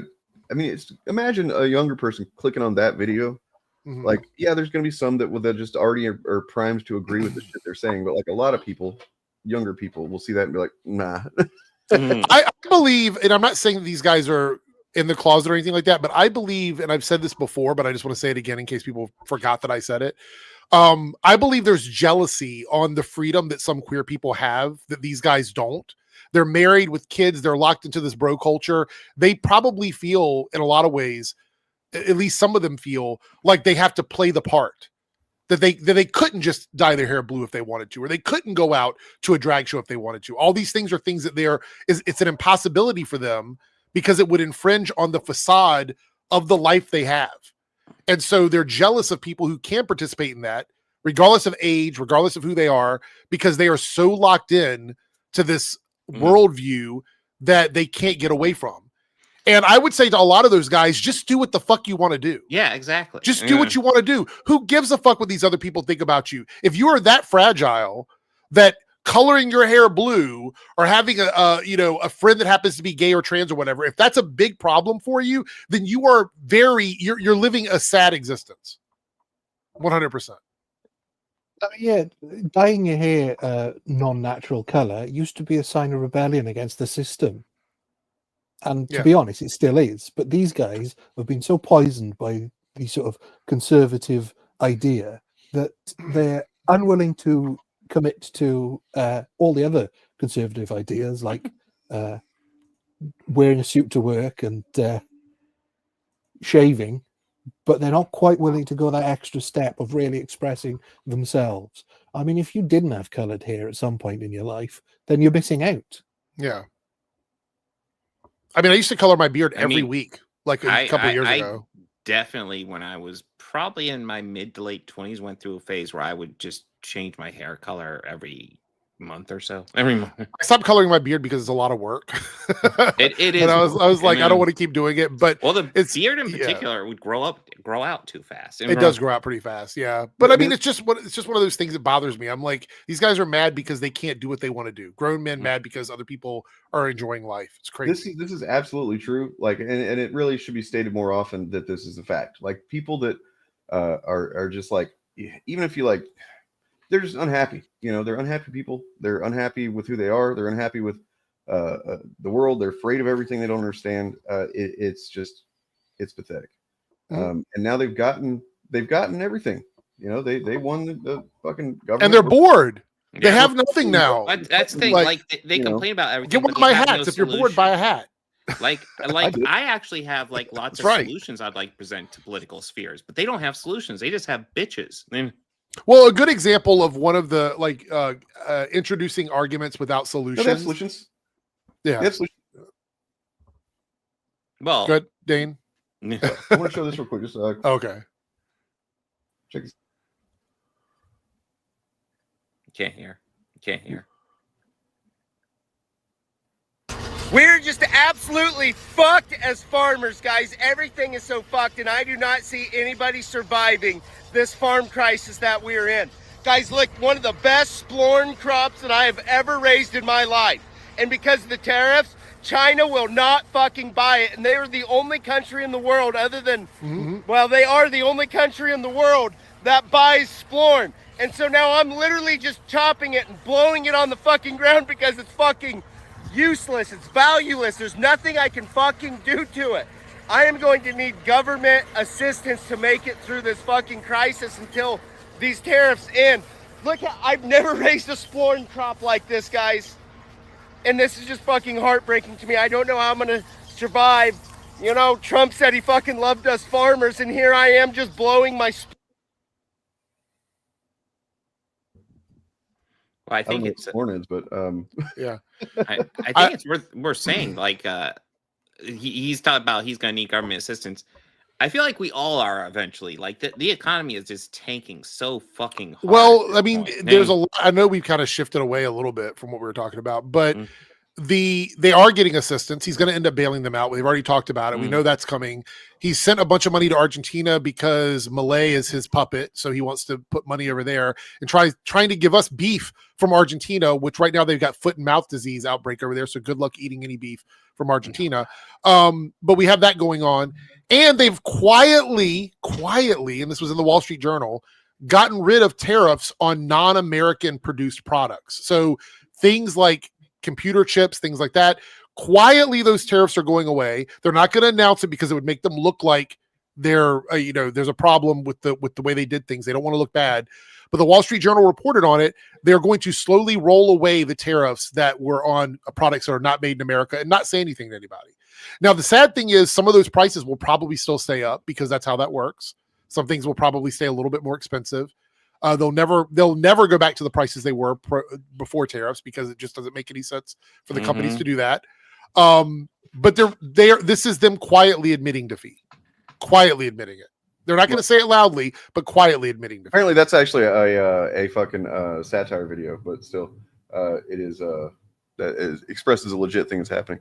But yeah, you're right. We did kind of veer off of talking about the fan stuff. So in order to not confuse the topic of what we're actually talking about here, let's talk about the boys. Because Gen V, I have not seen the finale of season 2 yet, but apparently I saw it. It sets up the season 5 of the boys, and Eric Kripke has come out to say what that's about. And so that's this way it'll be very clear that we're talking about fan content, and that's what we're talking about only. Okay. So Eric Kripke says The Boys season 5 is an underground resistance against a fascist government, which definitely has no comparison to anything going on anywhere in the world. I mean, he's been quite open about the fact that like the part of the reason he wants to wrap up The Boys is that he feels like real life is caught up to just the ridiculous story he wanted to tell, and it's like fuck, I mean, we're all right there. The thing that I'm worried about with this season is that it won't live up to the moment that it is in. That it has. I hope it does, but I don't know if it will. I will say based on the on the finale of Gen V, without any spoilers, it seems like they're setting up a pretty good like cast of characters to go up against Homelander. I feel like that's what we're working towards. I mean, I mostly enjoyed this season of Gen V. It's I guess I wouldn't say that I was like hyped to watch it every week, but I always remembered what day, I go, today's that day. That's generally how I rate how much I'm enjoying a show is by each week. Am I like, as soon as it's over, am I like, can't wait till next week? You know what I mean? Or whatever. And with this, I like Gen V better than The Boys, personally. I think it's a better show. Characters, quite a bit. Yeah. I feel like Gen V is the X-Men Academy we've never had, which is what I love about it. It's a little bit more off the rails than what an X-Men Academy would be, but essentially I feel like it is. I feel like we have it. X-Men Academy radar. I think Gen V works for me because DC and Marvel refuse to give us any sort of like young character storyline where we get to see them coming up as superheroes in a superhero world. They keep teetering on it with like a lot of these young Avenger characters, but we haven't actually gotten it. So Gen V scratched that itch for me as a viewer. So, well, and that probably has something to do with the hesitancy to because they know what they would need to do to tell a story that actually appeals to young people and tells, the story of younger people in this current days. And that would include, queer stories. That would include, Black Lives Matter stories. That would include things that would just automatically you're gonna get a lot of shit from a certain sector of people who we've been talking about. I think one of the coolest introductions into the superhero universe is a bi-gender superhero where their powers are connected to their gender. That's extremely cool to me. Like it's a good allegory. I think it makes a lot of sense. It does raise a lot of questions. I do enjoy that part of it. But the thing that really got me on that wasn't just the ability to switch gender. It was the ability to have different powers with each gender. Yeah, one of them is more of a defensive power. The other one's more of like a right. Yeah. I thought that was incredibly cool to me. And I coded to like traditional gender norms, which is something to discuss on its own, right? Shout out to Jordan. Yeah, one of them is like a force field. The other is like super strength. So it's really cool. Yep. So what you're saying is I need to catch up on Gen V. I got it. I think it's really good. This is one of my favorite seasons. I think it's better than last season. The Boys comes out with the final season for sure. Yeah. Though, for all of their constant grousing that everything is too political now, I would argue that actually modern fiction is almost less political because it's so in your face that it's not as subtle as it was, and that stories used to be less political in order to not turn off the audience while still being political. I mean, I think we see this a bit in the new Star Trek series, how they're not pushing the envelope hard enough, really, with the allegory and the sort of tone. So it's good to see that some shows are still presenting. And without spoiling too much, we got like a evil Professor X versus good Magneto storyline in Gen V, which I think is pretty interesting. Nice, yeah. Yeah, I was completely not surprised by how the last episode kind of wound up. I kind of predicted a good bit of that. Mm-hmm. But anyway, the last episode, like the predictable aspect of the season, kind of didn't matter to me after this finale because the finale really nailed it. I don't even mean that in a negative sense. Like you know, if I can figure something out just by I don't feel like it was super obvious, but I kind of just guessed based on. I think it might be my favorite TV show finale from a superhero series in the last year or so. I think because all I've seen two takes so far, just no spoilers, but they said that they were disappointed by it. So. Well, I think because it is setting up another show. So I think there is almost that. There's going to be more seasons of Gen V. We all knew that going in. I think Gen V is going to have 5, just like The Boys, and then we got Vault Rising coming out, so that's another new series. So I wish I was more hyped for Vault Rising, but maybe we'll see what happens. Well, I wasn't super hyped for Gen V even, and then I started watching. Went, okay, I like this. What else we got? I wanted to. Sure. You guys know about this RFK Jr. guy? We talked about him a little bit. He's not a person that has any power. Nope, he sure doesn't. And how did he come upon that power? You know what I mean? Like, did he perhaps do it very cynically? And is he completely kind of an evil bastard? Maybe. I don't know. We'll see what this is about. This is a 2016. RFK Jr. was speaking to a guest on his radio show about how Trump's supporters were outright Nazis and bootlickers. You know, one of the things that you write so beautifully, and your stuff is so fun to read, but you write about Trump. Quote, the way that you build a truly vicious nationalist movement is to wed a relatively small core of belligerent idiots to a much larger group of opportunists and spineless fellow travelers whose primary function is to turn a blind eye to things. We may not have that many outright Nazis in America, but we have plenty of cowards and bootlickers, and once those fleshy dominoes start tumbling into the Trump camp, the game is up. Yeah. I don't know. It makes sense. Makes sense. Maybe relevant at all. Could be. So apparently the brain worm, the first thing it attacks is your spine. I think so, yeah. Graham Plattner's Nazi tattoo. Yeah. I mean, honestly, I wasn't even aware of that guy before the news of his Nazi tattoo. So, whatever. It's not good. You know what I mean? It's not good that's the people that keep getting, we keep getting people like him and Fetterman held up as like, oh, this is a guy that's going to fight for us and whatnot. And then he literally did At least this reveal came before he got elected. True. So. Weird though how so many people in Trump's cabinet now have called him either a Nazi or Hitler. I mean, you would have thought none would be the ideal number, but he's got 2. Well, yeah, they're all willing to suck up to him. So yeah. So, are you guys familiar with John F. Trent? I think so. Yeah, it used to be bounding into comics. They used to be like a really prominent website, and then they just kind of stopped being so prominent. Yeah, are you guys familiar with John Dela Rose? Yeah, he's a Nazi. Yeah. Are you? Is he the one that beat his wife? He's the one that. Yeah, I mean, he's not the one Nazi that beat his wife. He's among the many of the army of Nazis who have beat their wives. Yes. Did you guys know that they had a butt baby? I'd heard about such horrors. It is Halloween month after all. Let's hear about this horrible thing. Oh dear. So you guys have probably heard this cosmic book news. Matt McGloin, the butt baby of those other two.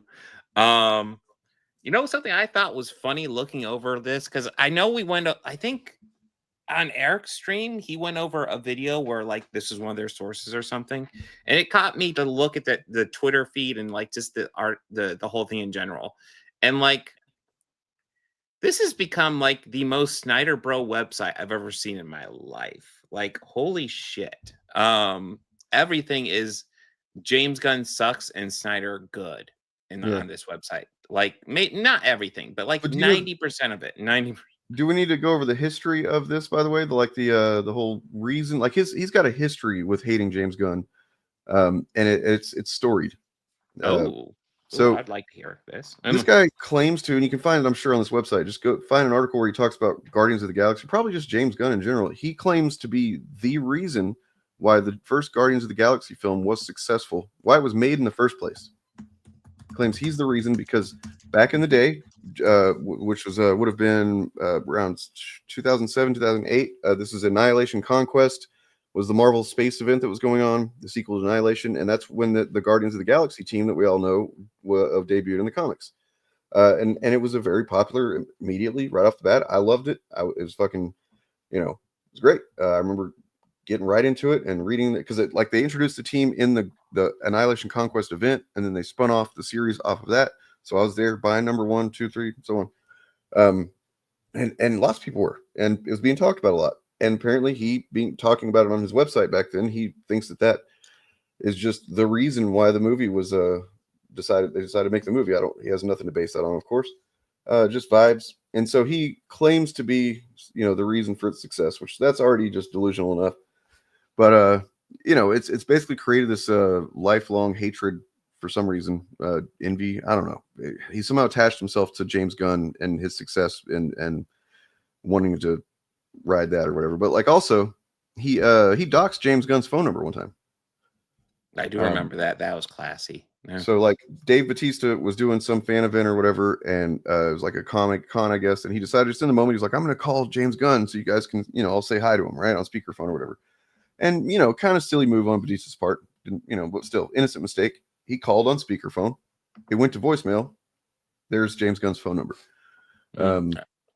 And as the responsible journalist that Pat McGroin is, he decided he's going to go ahead and just tell everybody what that phone number is.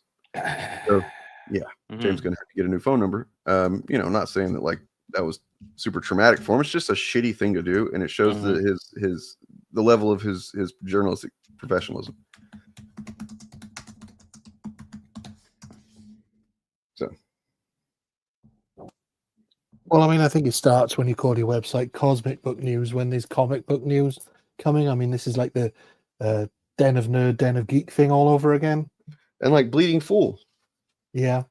This is just something that these chuds do because they know they can't, it's just an easy way to get traffic from probably, let's be honest, at least not very observant people. Everybody can misspell and accidentally, type in the wrong thing. That happens to everybody sometimes, but to not even necessarily notice or care that you went to something besides what you're actually looking for. For example, you've typed in bleeding cool, but you accidentally type fool or whatever. Even just typing in bleeding cool, I think bleeding fool actually kind of comes up in Google, relatively high on the list. And that is just an outright virulent hate Comicsgate website. Cosmic Book News is very much in the vein of all of these. It's kind of like he's kind of like John F. Trent if he didn't have the extreme nationalist Catholic angle to him, just the general nationalism. But yeah, do you have any specific examples, Bob? Articles? Well, honestly, for me, I was just going over so here we can go over this real fast because I just look over this and I'm like, first article, and this is just featured article. It's in order, I'm sure, in the order of release. James Gunn has lost a DC audience. Now what? What? Because Peacemaker's over? Zack Snyder sparks DC shakeup with Henry Cavill's Superman Instagram post? Yeah, he's a filmmaker. He might post stuff. James Gunn's real DCEU villain might be the Center, not Brainiac? I don't... That seems like that might actually be... Well, did we even have a reason to think it was Brainiac yet? No, I don't recall any hints of Brainiac at all. It's Superman. That might be where they go, but still, I don't think we got anything about that. Yeah. And then James Gunn's Peacemaker season 2 ratings flops hard, loses nearly 40% of viewers. I'd be interested to know what your source is on that, considering they don't share viewing numbers. Oh, it's Samba TV. That old grift. Oh, God. Yeah. So is this one of the ones that does it based on number of hours in the thousands or whatever? No, Samba TV is the one that does it based on people who own at Samba TV or what the fuck even is that? Or stream through the Samba TV network. It's like a conglomerate or something like that. It's not even Nielsen, because Nielsen, the way they collate their ratings is the way they've always done it. They do a sample survey of the American public, which has always been deeply ineffective, even back in the old days. I mean, Samba TV specifically has a thing in their technology that records what channels you watch. So I don't know if I know I've gone over it before, but I don't know if people really understand how Nielsen used to work. It used to be if you were like a select person, you could get a Nielsen box, and the Nielsen box essentially would, record what you're watching, and before you watch something, it would ask how many people are in the room watching and stuff like that. And then they would have to use like the 100 or maybe 1,000 of boxes that are out there, and essentially do math to try to figure out approximately how many people are watching. Not super effective, let's be honest. But they're estimating it. And that's kind of what Samba TV is. Now, here's the deal. HBO knows the numbers. They just don't share them publicly. So what are the numbers on Peacemaker? No idea. No one knows. That's a good question. I'll be honest. I wish they did share it, but they don't. But yeah, anybody who's talked about, Samba TV says this, Nielsen says that. These are old systems. I mean, Samba TV is technically a new system, but it's based on an old system that nobody uses anymore. They have the numbers on them. But yeah, we can just keep on going. It's like, go a little bit further. James Gunn blamed for Marvel post-Endgame failure. Huh? James Gunn's DCU is falling apart. Here's why. Says Critical Drinker. Oh my God, we're doing the like I said, they'll write, Critical Drinker does a video, they do an article. Maybe Ryan Cannell will do a fucking video on this article. It's all this fucking human centipede of shit that just recycling through. So I'm just looking at how Samba TV works. It's basically how we thought it did. If your smart TV has Samba TV technology in it, it records what channels you watch. If you opt in to being a part of the Samba TV network. So yeah, here's the thing. They do. It is included in many smart TVs, from what I understand. I'm actually reading something on Reddit from a guy who claims to have been a tech for Samba TV at one point. However, the way he describes it says that it's not the complete picture. So essentially, that if you're not doing it, talking about it in context of other things that are also rated or measured the same way, then it's not useful information. If you're just taking, let's say, one show, taking a snapshot of that and saying, here's what the ratings are all bad, then you're not being completely not giving a full picture, right? And so that makes sense. So it's only useful amongst if you're comparing it to other things that are rated by or measured by Samba, right? Mm-hmm. It just and this is a nerd-rotic tactic. It's a slightly different variation of it, but they've done this shit before. This is what Nielsen used to do as well. That because it was a sample size, the way TV networks would use it to judge how many of their audience was watching is they would do it as a percentage. So of all the people watching Nielsen TVs, if like 20% are watching NBC, 20% are watching CBS, etc., that's how they would sort of pass out whether a TV show was a success or not. Whereas now I don't think it works like that, because we're in an age of so many channels and so much TV. So in order to get accurate Nielsen ratings now, there's no real way of doing it. So I brought up this article because this article is just insane. James Gunn out at DC with Warner Brothers sale. Okay, so Warner Brothers literally just yesterday, I think, announced that they're considering possibly selling. And I know Paramount's been out there, but essentially it's saying he's saying he reached out to his insiders. Okay, I don't believe you, but okay. Essentially, the insiders are saying James Gunn will be out if the sale goes through. It's like, wait a minute. Like, are these insiders at Paramount? Are these insiders at DC? Like, what? Like, there's so many fucking questions to this, and it's like you don't know anything, do you? Right. I mean, let's be real about what we're seeing what happen. It's happening pretty quick too. So in the context of Warner Brothers potentially, being going to sell itself, as Eric pointed out, maybe going to be just like chunks, departments more or less that they sell off. You're seeing a whole lot of this type of content come out, and you're seeing a whole lot of movement from the Snyder cult, which honestly, had kind of gotten pretty quiet for the most part. And it makes me wonder how much of it is organic, right?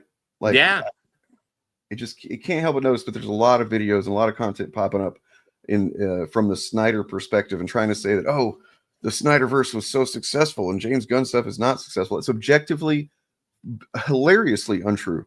Just like you can go look at the actual sales numbers of things like box office and then, stuff like that. The only the only place that's in question of a project not doing as well or whatever is the Suicide Squad, and that's simply because it did not go to the movie theaters the way that other movies did. So they love to point to that one as being a failure, and it's like, no, man, it isn't even in the conversation because it wasn't measured in any kind of way that you can, it was released to streaming same day. I watched it streaming. But I mean, I think you can tell a lot just by looking at the very first sentence of this article. With Superman reportedly bombing financially, and with Peacemaker season 2 flopping with fans. First of all, Superman didn't bomb, and Peacemaker 2 flopping with fans. Citation. You just gonna say Samba? Okay. So I mean, they are selling if someone offers them the money that they want, which nobody has yet. So they aren't yet. I mean, part of my thing is like, okay, so Paramount's gonna buy WB, and listen, man, we've all seen Zaslav. If there's enough money in it for short-term games, he will jump at it because that's all David Zaslav gives a shit about. But like, I don't see Paramount necessarily having enough money to buy DC to make it worth. Well, not DC, Warner Brothers to make it worth it. It's actually more than DC, but we will have to see.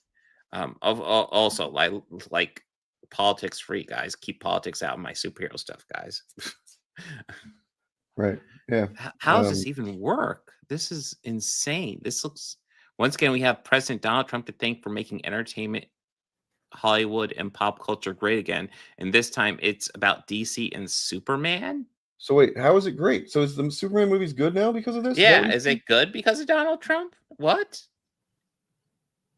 It all ties back to David Ellison and Skydance Paramount, who are making big moves in Hollywood. Ellison says, son of billionaire Larry Ellison wants to purchase Warner Bros. Discovery, which includes, yes, we know it's DC stuff, which means Truth, Justice, and the American Way could be making a comeback.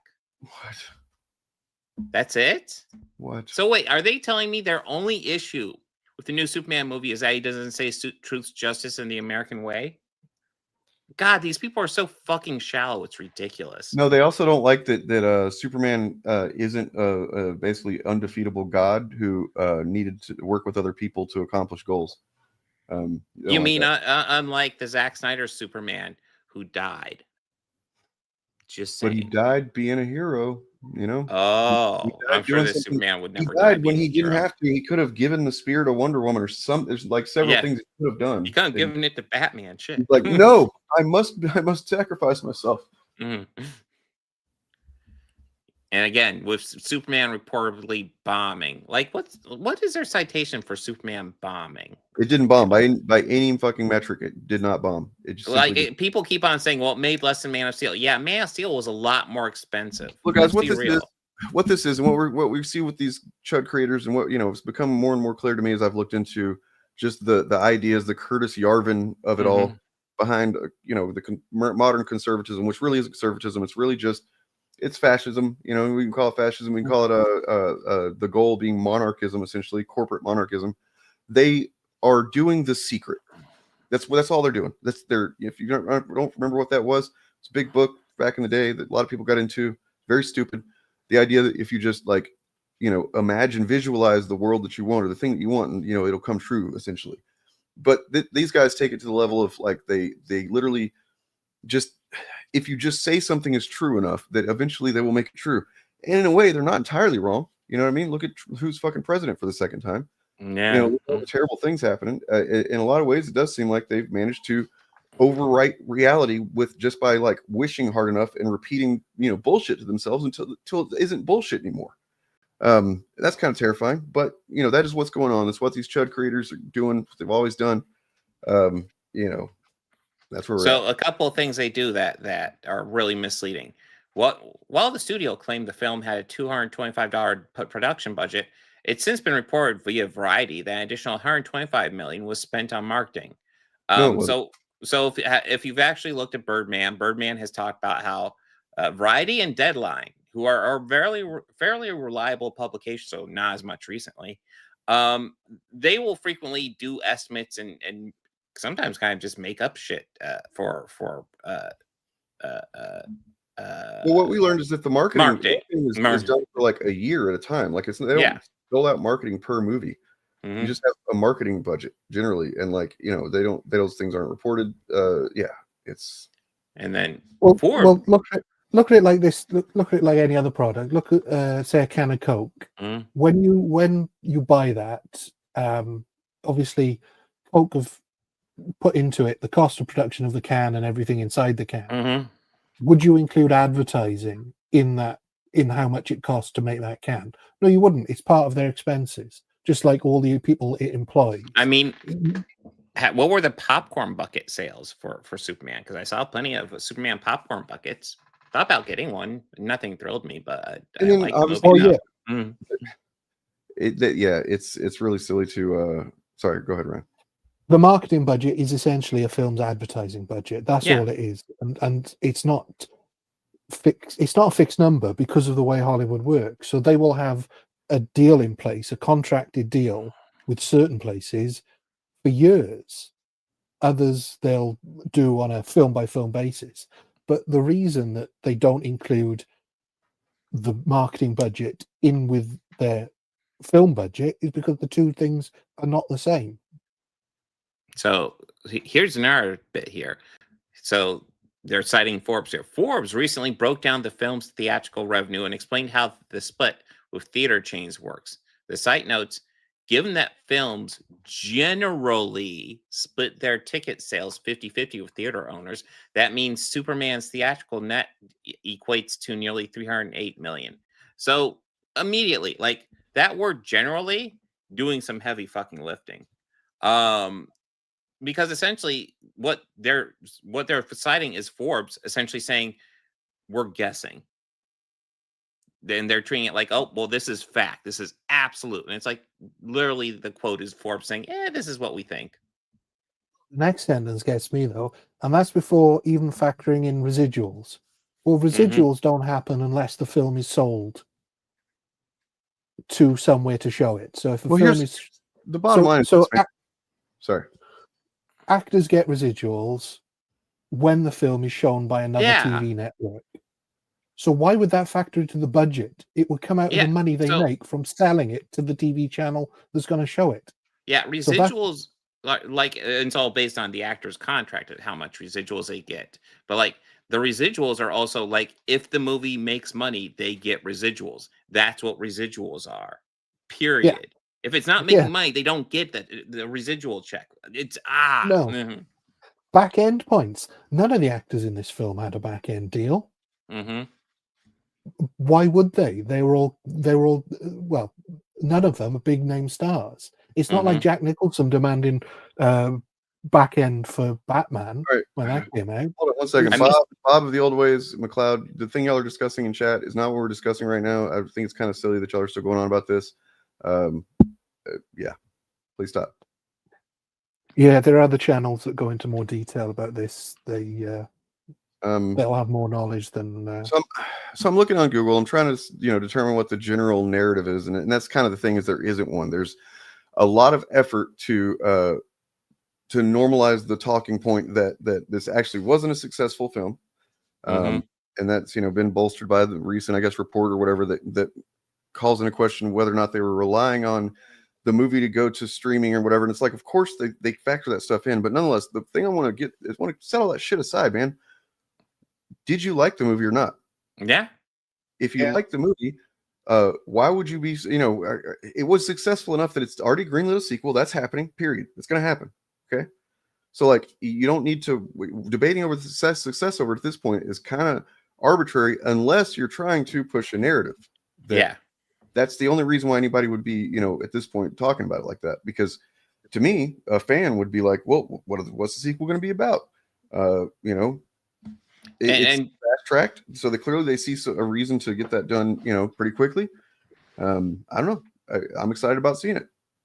So, I mean, the movie made like around what, 615 in the box office. Usually movies can make up to 100 million on streaming once they're released to streaming. And we know this movie was wildly successful on streaming. It still is successful on streaming. That it's doing extremely well.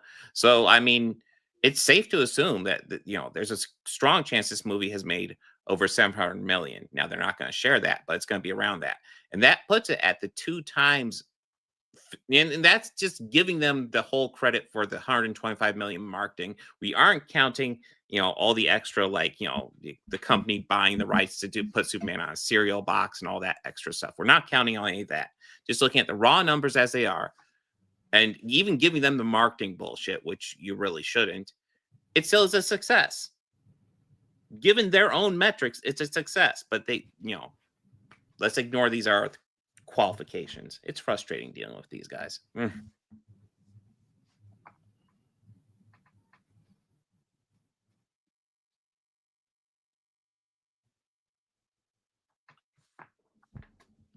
once again, sage like prophet Will Jordan confidently said that he didn't see this film hitting 600 million. He said that while it was at 585 million. I know. I remember seeing that clip and be like, dude, it's like gonna make 600 million in like 3 days. What are you talking about?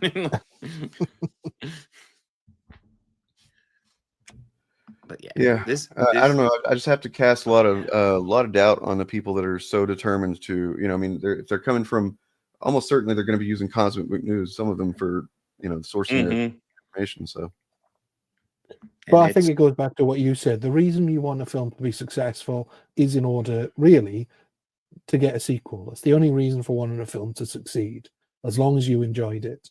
And this film is getting a sequel, so it was successful for anybody who enjoyed it. And if you didn't enjoy it, fair enough. But it's getting a sequel, so for those who did enjoy it, good news. And the question will be now, whenever whenever the sequel does well, if it does well, or the second sequel or whatever, if this DC universe just continues to do pretty well, but maybe isn't, which is really what the issue is here, that there's gray area in whether or not this is a success or not. And it's because as I'm looking on Reddit right here, somebody brings up Lilo and Stitch. What else? Several movies that made Jurassic World.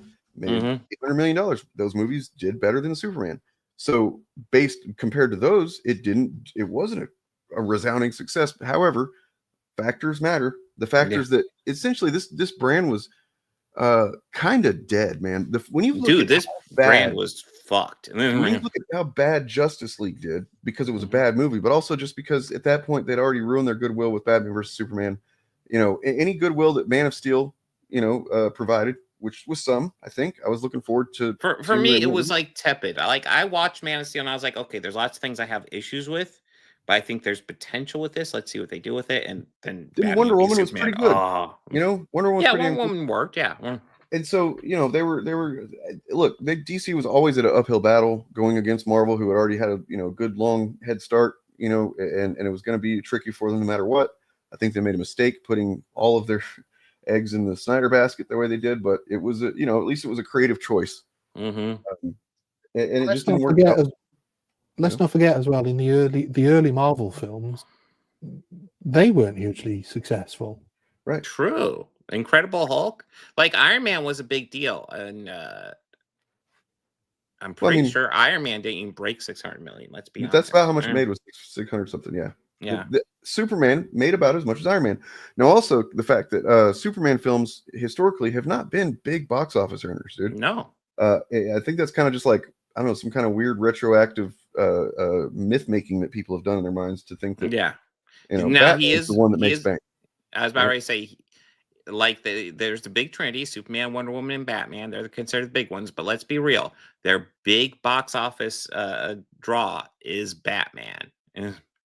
There's a reason why the sequel to Man of Steel did not have Superman's name in it, or not, I mean, did not have Superman's name first, right? Mhm. And it was literally a Batman who had not been introduced yet, right? Like that's not a choice they made arbitrarily. You know what I mean? I mean, actually, just going over this whole article, it seems like it's just all fapping off to this cringy Trump as Superman photo. Like, I'm sorry, these MAGA people are fucking cringe. Like, Yeah, do they're they actually not understand how cringe they are? Well, let's think about that. Let's Mm. think about that though. If you're a Superman fan, this would not please you.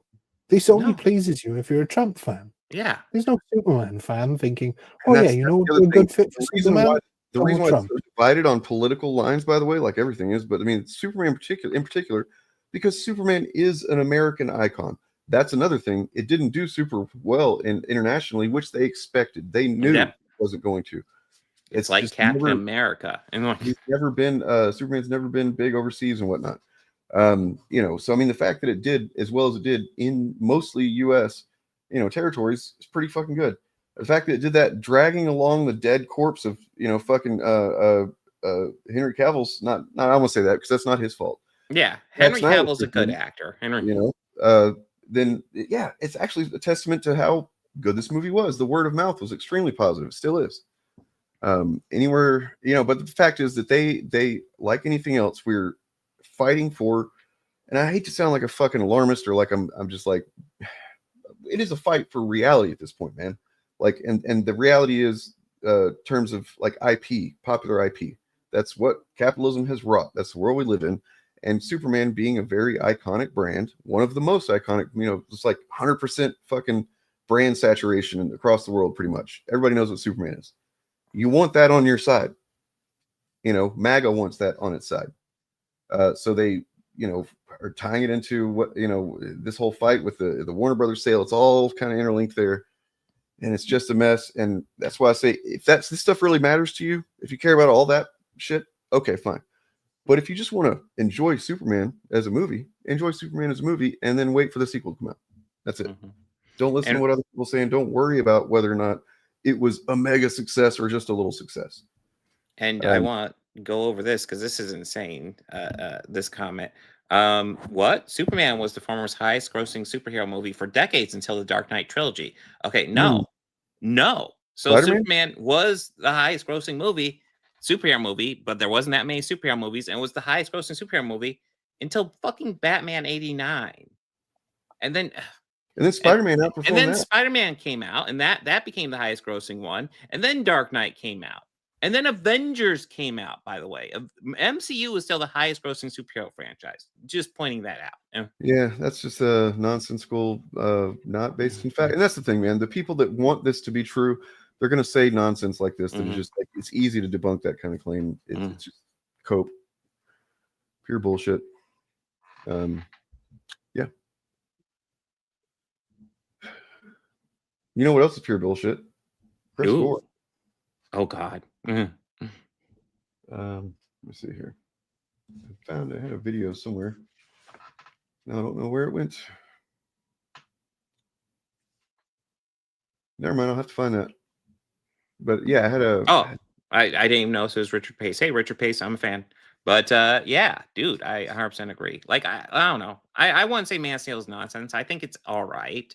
But yes, James Gunn Superman, fucking loved it. Oh my God, so good. Yeah, I can't be as charitable for Man of Steel. I did not like it at all. I thought it was yeah.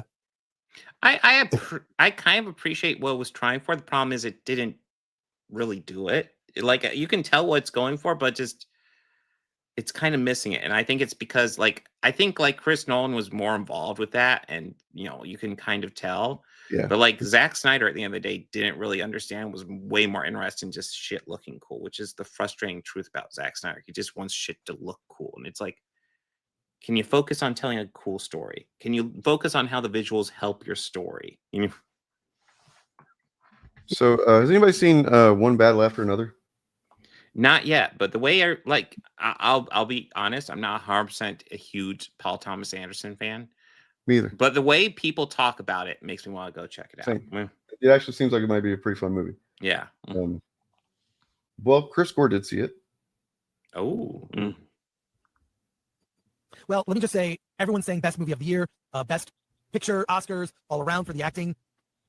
Why don't you let's talk about what the story for Paul Thomas Anderson's One Battle After Another. And quickly, he did Licorice Pizza, was his last movie, which I really loved. It's a simple romance. It's a slice of life in an era, and also it's mostly white people in the movie. Or I'll just say, and I really love. Did you catch that? It's pretty hard to me.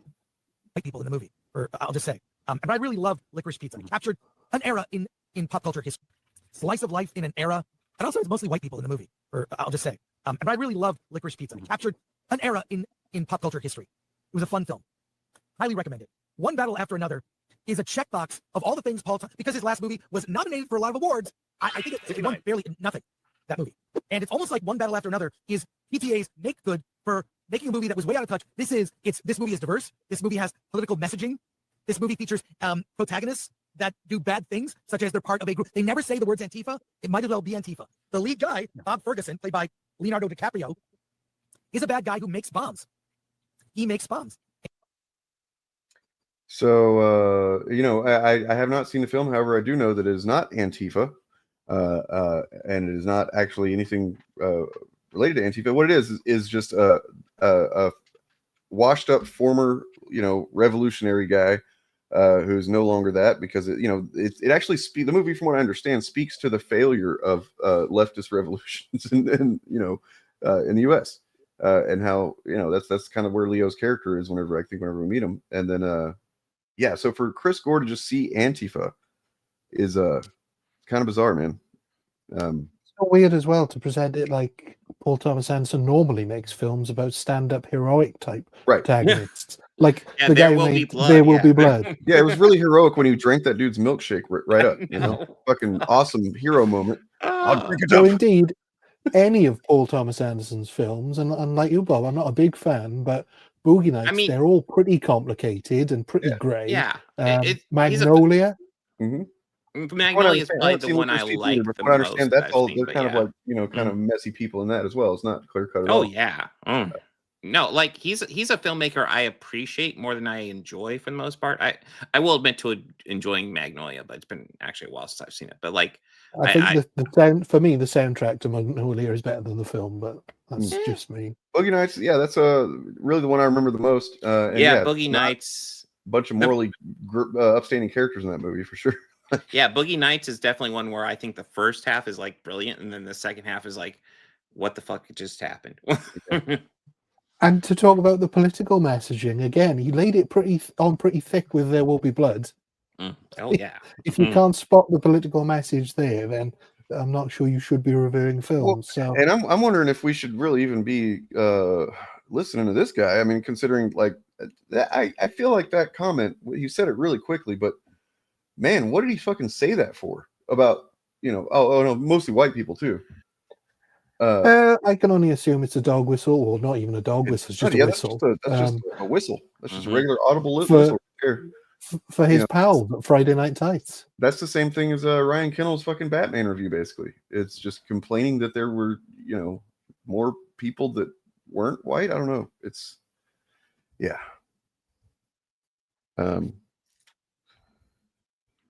Yeah, we're so apolitical. We're so apolitical, man, that we don't even talk about, like, who's the president? I don't remember. Keanu Reeves. Boogie Nights I used to consider one of my favorites as well. Then I kind of got bored by it the last time I watched it, I think. I've never, to be perfectly honest, I've never really jibed with Paul Thomas Anderson's style. I liked There Will Be Blood, but I've also got no desire to ever watch it again. It's one of those movies, yeah. It's kind of like a lot of what's his name? Like Requiem for a Dream is one of those movies where it's like, ooh, you can't help but recognize that this is a powerful, and it served the purpose that it clearly was going for. But I don't even see that shit again. Plus, for me, There Will Be Blood really is it's a one-man show. It's the Daniel Day-Lewis show. Mm-hmm. As good as like Paul Dano is in that, it's all about. It helps the fact that he's got a racist dog. He's got to use that whistle. I was just gonna say with There Will Be Blood. Like honestly, like that was the movie that made me kind of not like Paul Dano, and it wasn't until Love and Mercy where I was like, you know what, I'm turning around on him. Did you see Swiss Army Man? God, yes, it's been a while. Yes, because that's Paul Dano being great there, in my opinion. But really, he's kind of this show is stolen by Daniel Radcliffe and his farting corpse, though. So. A friendship that will last throughout all time. Yeah, for sure. Paul Dano, always upstaged by a Daniel. Yep. So there's that. That's just really, really fucking bizarre. I mean, not bizarre, man. We've all known that that's the direction Chris Gore was going, but we've seen him kind of like get more and more open with it, I think.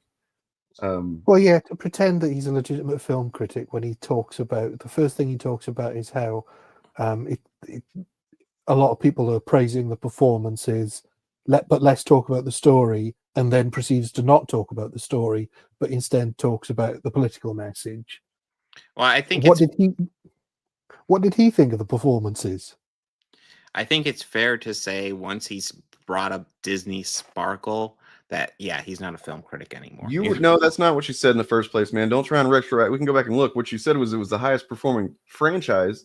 And if you want to fucking take up the bat for fucking Superman 4, go for it, buddy. But I'm pretty sure it did not do very well. And then it's just absurd. Like, is it the highest grossing? That might be true. Maybe you're right about that, but that's not what you said in the first place. It's not higher grossing as Spider-Man. I'll tell you that. It's not higher grossing than Batman. Right. I'm pretty sure it isn't either. I haven't double checked Batman, but I was pretty confident on that, even without the double checking. Anyway, in the comments here, somebody says, bro, they are not beating the racism allegations. So Superman 1978 made $300 million. 300 million, huh? It was very good for the time period. Yeah. Batman 1989, 411. Which one of those is higher number? I don't know. I can't figure that out. 4, 3. Superman was the highest grossing one, right? Yeah, Superman. Yeah. So even if we give that he changed his original position from highest grossing franchise until The Dark Knight to highest grossing superhero film until the 2000s, it's still inaccurate. Yeah, that sounds like just a cope of somebody that really doesn't like Marvel at all and wants to.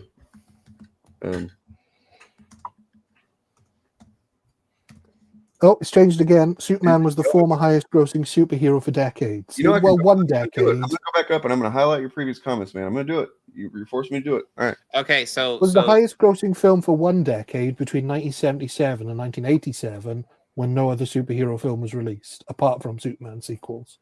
So yeah. Superman made $300 million. Batman made $411. The original Spider-Man made $826 million. So the Dark Knight, which is a higher number. Dark Knight trilogy ended in 2012. Okay, so if you're saying Dark Knight trilogy, that means we're going all the way to 2012. You still want to stand by this first comment? Because I think you recognize that you kind of said a silly thing here. Mm-hmm. Yeah, me too, man. Right. I mean, dude, like, if you want, you're welcome to just admit that you misspoke. Because if you just said you misspoke, then it'd be like, okay, yeah, I got you. Yeah, it was highest grossing movie for a little bit, yes, but like whenever you start trying to triple down on that, that's where you start wondering what your agenda is to be saying this. You know what I mean? The point that we made before is that box office doesn't determine success. So none of us are saying that Superman 77 is a bad film. Right. Richard Donner's Superman is an excellent film. Mm-hmm.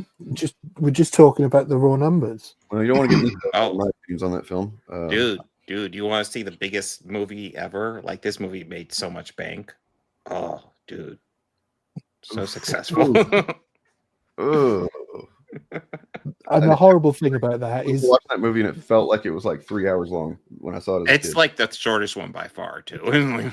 the budget for the first film in 1977 was $55 million. 10 years later, and they've cut it by a third, and they were still expecting it to make money. That's crazy. But then it was, I mean, it says domestic distributor Warner Brothers, but wasn't that one of the ones made by like Canon? No, this was Canon. Yeah. It was sold to Canon at that point. Yeah. Yeah. I guess they probably still had a distribution with Warner Brothers, but Yeah, sure. Only made by them. I guess Eric is on a secret mission. I don't know. He said he had. No, I'm here. Oh, I'm here. I just been quiet. Yeah. Well, always listening. Oh, shit, man. What's going on? Got the debunker in chief here, not debunking. No. I stepped away for a minute, but I came back and we were talking about like all the stuff here with the budget for Superman and stuff. I just wanted to let you guys finish because I didn't realize what had happened before I came back. So, dude, you're doubling down though. We've already established Batman outperformed Superman 10 years later. So no, he's talking. No, the totality of box office doesn't mean a lot whenever you're including a movie like Superman 4, which made $17 million. And then if you're including the literal Spider-Man trilogy, which fucking made bank, every single one of those movies made fucking bank. Way more bank than I think possibly any Superman movie. Yeah, no getting around it. It's not even a hill you need to die on, man. It's fine. We'll just leave it alone. It's one of those things. I don't know why you're doubling down on it. You could just say, I wasn't thinking. You guys are right, and then it's over. Probably somewhat true, just because it was rated R. And yeah. I mean, I just looked. Are we talking about Batman and Superman films prior to 2000? Yeah, we had a claim saying that the original Superman was the highest grossing superhero movie until the Dark Knight trilogy. The original Superman, the first Superman movie. Yeah. So he said it was the grossing character until the Dark Knight trilogy, is what he said. Character. That's false. Yeah, That's I false. mean, I'm looking right now. The Batman movies up until 2000 grossed over 400 million worldwide, and the Superman movies only did 300. So even if you look at the 2000, it's still wrong. Sorry, it's just inaccurate. It's incorrect. Yeah. No, I didn't even look at the numbers. I was pretty confident in Batman, but I did end up looking it up as conversation went on. I was like, yeah, no, it definitely outperformed it. That's not even talk about Spider-Man. Well, Spider-Man's the number one character in the world easily by a land, like about a mile. But Batman's still the second. Superman is the third, and Batman isn't even close to Spider-Man. So, in terms of overall profit and sales.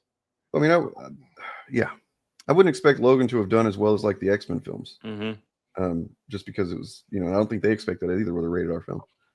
But I think it did pretty well considering, right? Like that was greenlit on the back. It's a well-respected movie, if nothing else. On the back of Deadpool's success, though, they were like, "Well, we'll do this." Mice have ears. It was over 600 million pre-2000. Except, hold on, man. When did the fucking Dark Knight trilogy come out, dude? You want me to fucking bring it up again? You're pissing me off at this point because you're just trying to fucking gaslight yourself. I don't know why you're continuing down this. I'm looking at the Wikipedia numbers here. It's telling me that the Batman or the Superman franchise, right, prior to 2000, and the Batman franchise prior to 2000, that Batman is the highest grosser between those two franchises. You just add the numbers up, man. I mean, it's really not that difficult. So I just brought up Superman 4. Now we can compare that to Batman 4. They're both shit movies, but hey, look at that number. That's a lot fucking bigger. I'm just saying. I've just quickly done the maths here, and the first 4 Batman films, that's Batman 89 to Batman and Robin, made 1.2 billion worldwide. The first Superman, the first 4 Superman films made about 6, and you can add Supergirl into that. It doesn't make much difference. So the first Superman made 300, then 190, so that's 500, and 80, so that's about just under 6, and then 36. So we're looking at about 600 million, and the original Batman 4 films made 1.2 billion between the 4 of them. Yeah. So by any metric that you want to measure it, other than saying as I said, that Superman was the highest grossing superhero film until 1989. So for that 12-year period when they weren't making superhero films. Yeah, there's almost no superhero movies in that gap, but yes. It's number one for sure. I mean, we'll give you that. But that's not what you said, man. I get being surprised to learn that Superman was not as successful as you might have thought it was. That's not understandable. And then you made a claim initially that was just kind of based on nothing. You just kind of threw out some words. And then you started kind of retroactively trying to spin your wheels and change. There's no reason to do that. All right. It's fine. We're not like judging you for being wrong. We're judging you for now tripling. I mean, we're kind of judging you for not, admitting that. Oh yeah, I wasn't thinking about that. So you guys heard about what I'm just going to propose something. I really hope everybody will kind of take this and run with it. You know, the ballroom that Trump is currently demolishing the east wing of the White House to build. Gaudy thing. I think we need to just call that the Epstein Ballroom. Oh yeah. Works. By the way, guys, make sure to like, subscribe, visit all the channels, and release the Epstein files. Right. And then I've got right here just a quick look at the reason why we should want this stuff released. In case anybody's forgotten, it's not just a political football. It's not just like because it'll help our team win. Just downloading music. Huh? Is that what you say? I think he was talking to somebody in real life. So this is from upcoming memoir by now no longer with us. Sadly took her own life. Virginia Giuffre, I guess you say that. One of the outspoken victims of Epstein. Content warning. But in her memoir, Nobody's Girl, released after her death, she repeats claims she had sex with Prince Andrew, on 3 separate occasions, including an orgy on Jeffrey Epstein's private island with 8 other girls. The other girls all appeared to be under age of 18, didn't really speak English. Epstein laughed about how they couldn't really communicate, saying they were the easiest girls to get along with.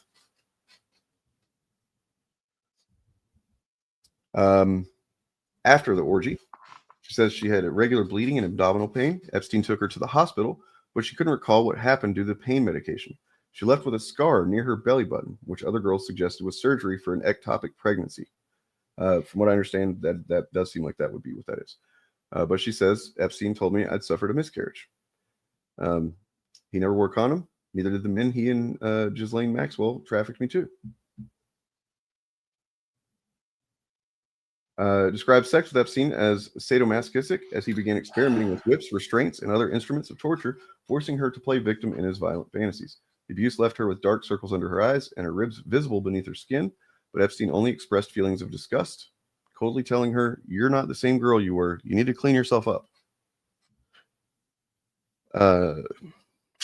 On the record, she talks about seeing this image that kind of went around that got the spotlight on Prince Andrew, where this is post his Epstein's original, indictment and for child stuff.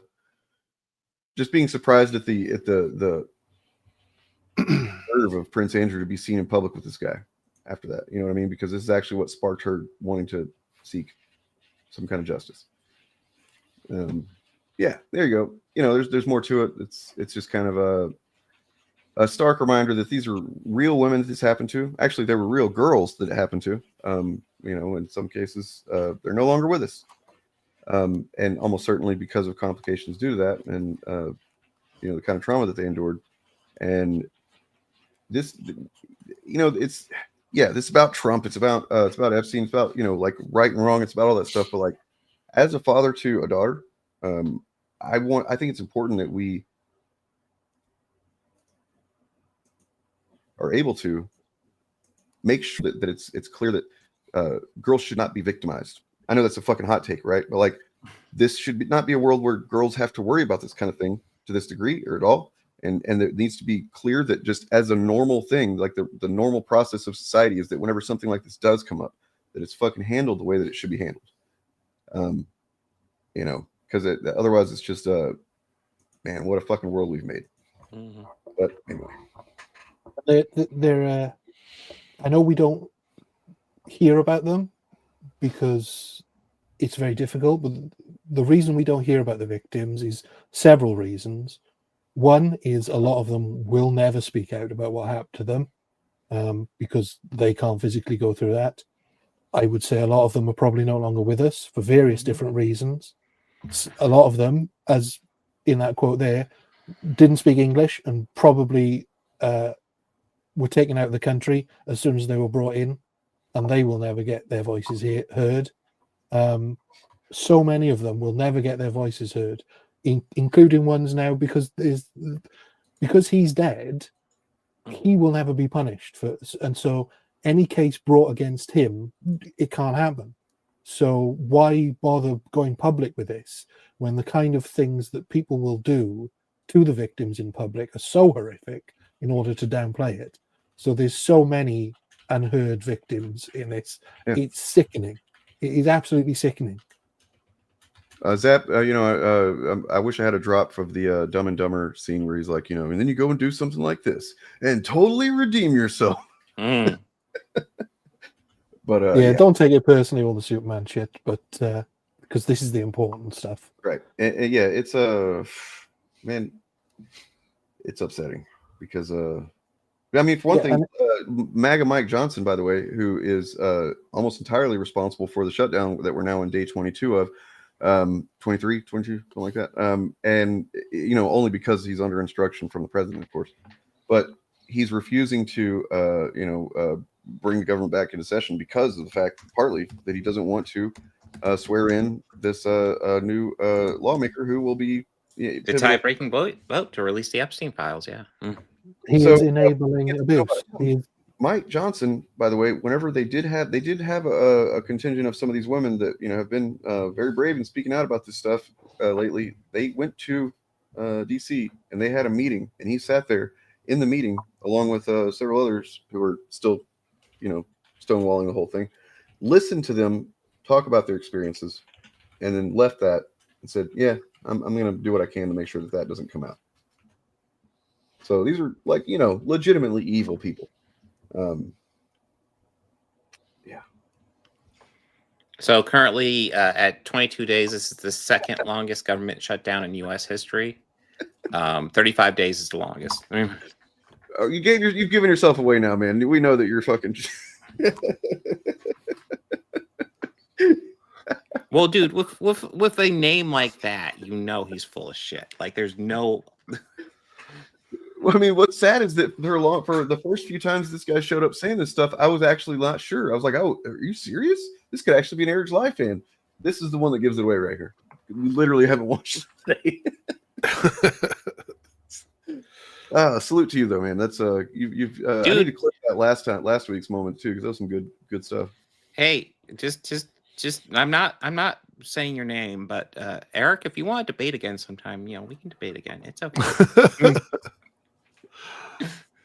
Rip over his goalpost disappeared. That account is a dead account. Oh God, yeah. Kind of bizarre, huh? Like, hasn't posted since May of this year. I know there's probably never going to be a way for us to find out what the real situation was there, but I'd really love to know. Just like I don't know, some rip of send employee or something that blows a whistle. I don't know, but yeah. The number of people the random accounts that just simp for Eric July, it's kind of hilarious, and it really does make me assume that it's got to be Eric, right? At least a handful of them have got to be Eric. I would put money on that being, if not solely operated by him, the rip versus goalpost, that like very much in direct coordination with him. It just seems impossible that it's not the case. Mm-hmm. Well, I can't help speculate if it was the Soska sisters doing an audition. What's going on for a little bit way before they came into the picture, I think. So that's what I mean. Perhaps they were trying to endear themselves, and so started their own little channel, and then went to Eric and said, "What we've been doing for you." We've identified that he's not actually that. If he's somebody that he's legit, if he's sincere, he's kind of too unwell for us to attack this way. So we can just kind of let him be. Mm-hmm. Yeah.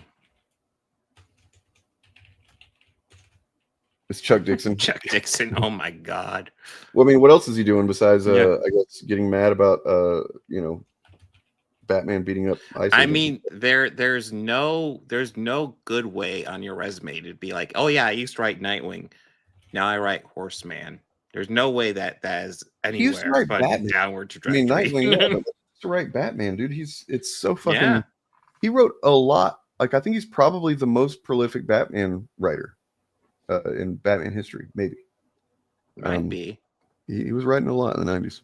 I mean, it was his run that got me into Nightwing, and yeah. You know what's Thank God, much better writers have carried on the torch since. That's true. When we were talking about the Chud's talking about how political everything that is or whatever. Now it's like that's kind of in large part their fault because of what they decided to start calling political, right? Like it was really bizarre to me when I first started paying attention to this stuff to see people referring to just a gay person as political. You know what I mean? Or whatever. It's like, wait, what? It took me a while to understand. Oh, you're in some kind of sauce. It's a very specific mixture of sauce that's got you seeing this as purely a political thing, even though a straight person isn't political, but a gay person is. Well, I mean, part of the issue is that they want to argue, hey, keep politics out of art. But the problem is they've literally made everything political. Gay people existing is political. Trans people existing is political. It's like, these are just people existing, and you want to make it political? Are you fucking insane? Are you?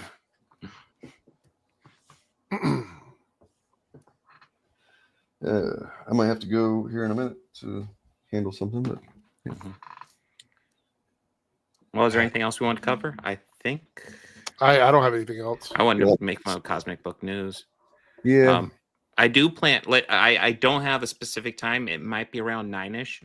I'm gonna try to do a comic book stream and maybe cover a little bit of Chuds. I want to try to get done before Eric's stream, and I might jump into Eric's stream. Just FYI, Eric. But that'll be tomorrow night. But I'll try to get something. Wait, is somebody in the comments trying to say that Ryan is trans? I'm reading the comment up there now. Trans person at the bottom left. We know you're a female. Actual facts person, but under a bot. Oh, okay, that makes sense. Yeah, I think they were here last week trying to bait us into nonsense. Oh, we've got like a delusional person in chat. I see. Yeah. The crazies always pop on and around about this time. We don't want to be part of your cult. I feel like they get off work and they rush home to like try and troll our stream. Yeah, it does tend to happen like right around the same time, right? Like, yeah. Yep. And it's always just this kind of like I don't even want to put it on screen, but it is pretty funny. It's just trying to, like I was saying earlier, they just say things and they want to will it to be true. Like, we won, we're winning, you're crying, we're winning, I swear we're winning, you're crying. If you've won, go out and enjoy the spoils of your victory. Right. Imagine winning so much that you can't even handle when other people are like, don't recognize you're winning. It's a real insecurity problem that you got there. Whenever in the past in my life, I've won a few things here and there. When I've won those things, I don't really tend to worry about people saying otherwise. I'm too busy just basking in that winning glow that you certainly must have now because you've won. But did you know Geeks and Gamers 2? He's got a channel that. God. Geeks and Gamers 1 is dead, and then Geeks and Gamers 2, I think it's more active, which is like why? Well, probably because it's just not as I don't know. It's because I don't know. Maybe he just recognized it was a dead channel. Geeks and Gamers 2 used to be Geeks and Gamers Girls. They rebranded it. Oh. If you look at their live streams from Geeks and Gamers 2, it used to be a girls channel. It was like a pink version of Geeks and Gamers logo. Yeah. So it's trans now? What does that mean? I assume it means. I guess so. Yeah. I assume it means they tried to get girls interested, but now they can only get 2 people interested. And also, it's not doing well views wise. It's getting about the same amount of views as a channel about half its size. I guess is the best way to put it. I think it was like 60 or 70,000 subscribers when I looked. All right, Bob of the Old Ways has a new video out that you should check out. It is about is it part of the new mythology series, Bob? I forget. I've not watched it yet, but I would recommend it because I know what it's about. And I know what, generally what the vibe and what the theme is, and it sounds awesome. So I will watch. Had a new one come out a few days ago as well, which is as good as you would expect from our good friend Pillar. This is about AI, and his dog makes an appearance as well. So it's very unprofessional to have your pet making an appearance in one of your videos. What the hell? Who's the trans woman? Morgan GN. Who is Morgan GN? Do they mean GM Morgan? I mean, are you a chaser? Are you trying to hook up with Yeah. Like, why is this? I mean, and honestly, you seem to be like really if one of us focused is in on random, this. you don't know which one it is. Look, we're doing something right. You know what I'm saying? So this person was Caitlin, and now they're Earlville. I mean, someone's definitely projecting here. They've changed from the female name to a man's name. Maybe take a look in the mirror, buddy. All trans women, you should get more men on the Shillcast. Right. That's true. We're not diverse enough now. Yeah, we really become kind of an echo chamber, kind of like what Geeks and Gamers is working on over there. Yeah. I did want to point out that I think it's objectively hilarious and awesome. And I hate to say this because Newsom is not my preferred guy, but the fact that he called the National Guard to come help out with food drives and stuff like that in California, it's pretty epic kind of turn of events.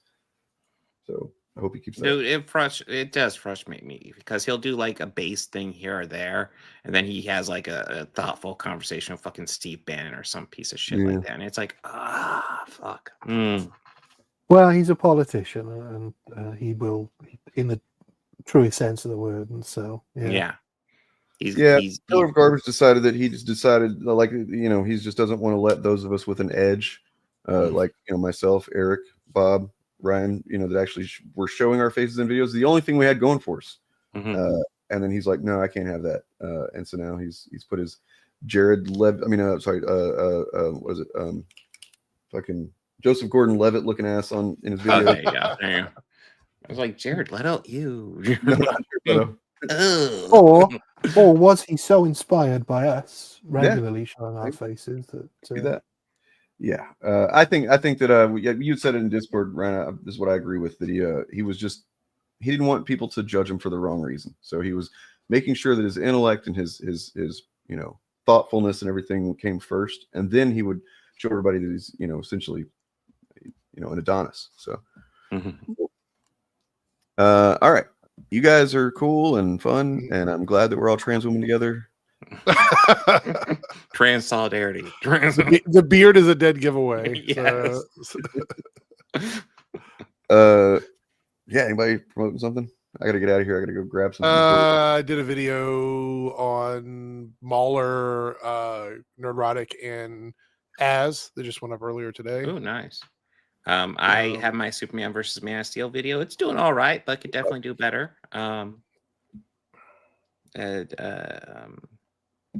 Yeah, I'm planning to probably do more videos like that, probably once a month or something like that, because they are still a bit of work. But yeah. Yeah, that one's up, and then I've got a couple of videos on my Reloaded channel as well.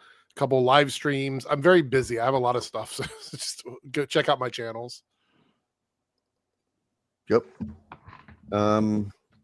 I am currently dealing with some stuff as far as medication, having a lapse in that. So hopefully, I'm really wanting to get into making videos again. I've got several ideas for videos that I want to do.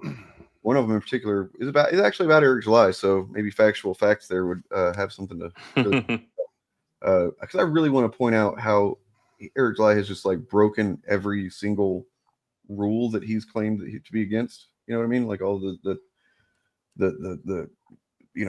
token and legacy and all that stuff, because once again, Isom is a legacy character, that kind of thing. I just think it would be great to have all that collected into one video just to show how he,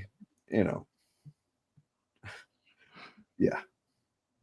Sorry, I'm a bit distracted. But these guys have never been hypocrites. So I don't know what you could bring off of. Oh, well, good luck to you, man. You're gonna have some fun responses for sure. They literally EFAP fans are very reasonable. Yep. Just thank them for their patronage and their engagement, because otherwise you're just going to be there forever. And I can't wait to find out what the one thing that they're going to latch onto about you is, because everybody's got one. Anybody that criticizes them, they find the one thing that they're going to latch onto, and they will never shut up about that thing. And that will be the thing they use to discredit everything you do for the rest of eternity. So I think bad faith is their go-to. It is. Woo! Bad faith criticism. Are you a talentless YouTuber pretending to be an expert? Do you have a tantrum when you're criticized for being totally full of shit? Then the excuse you need is bad faith criticism.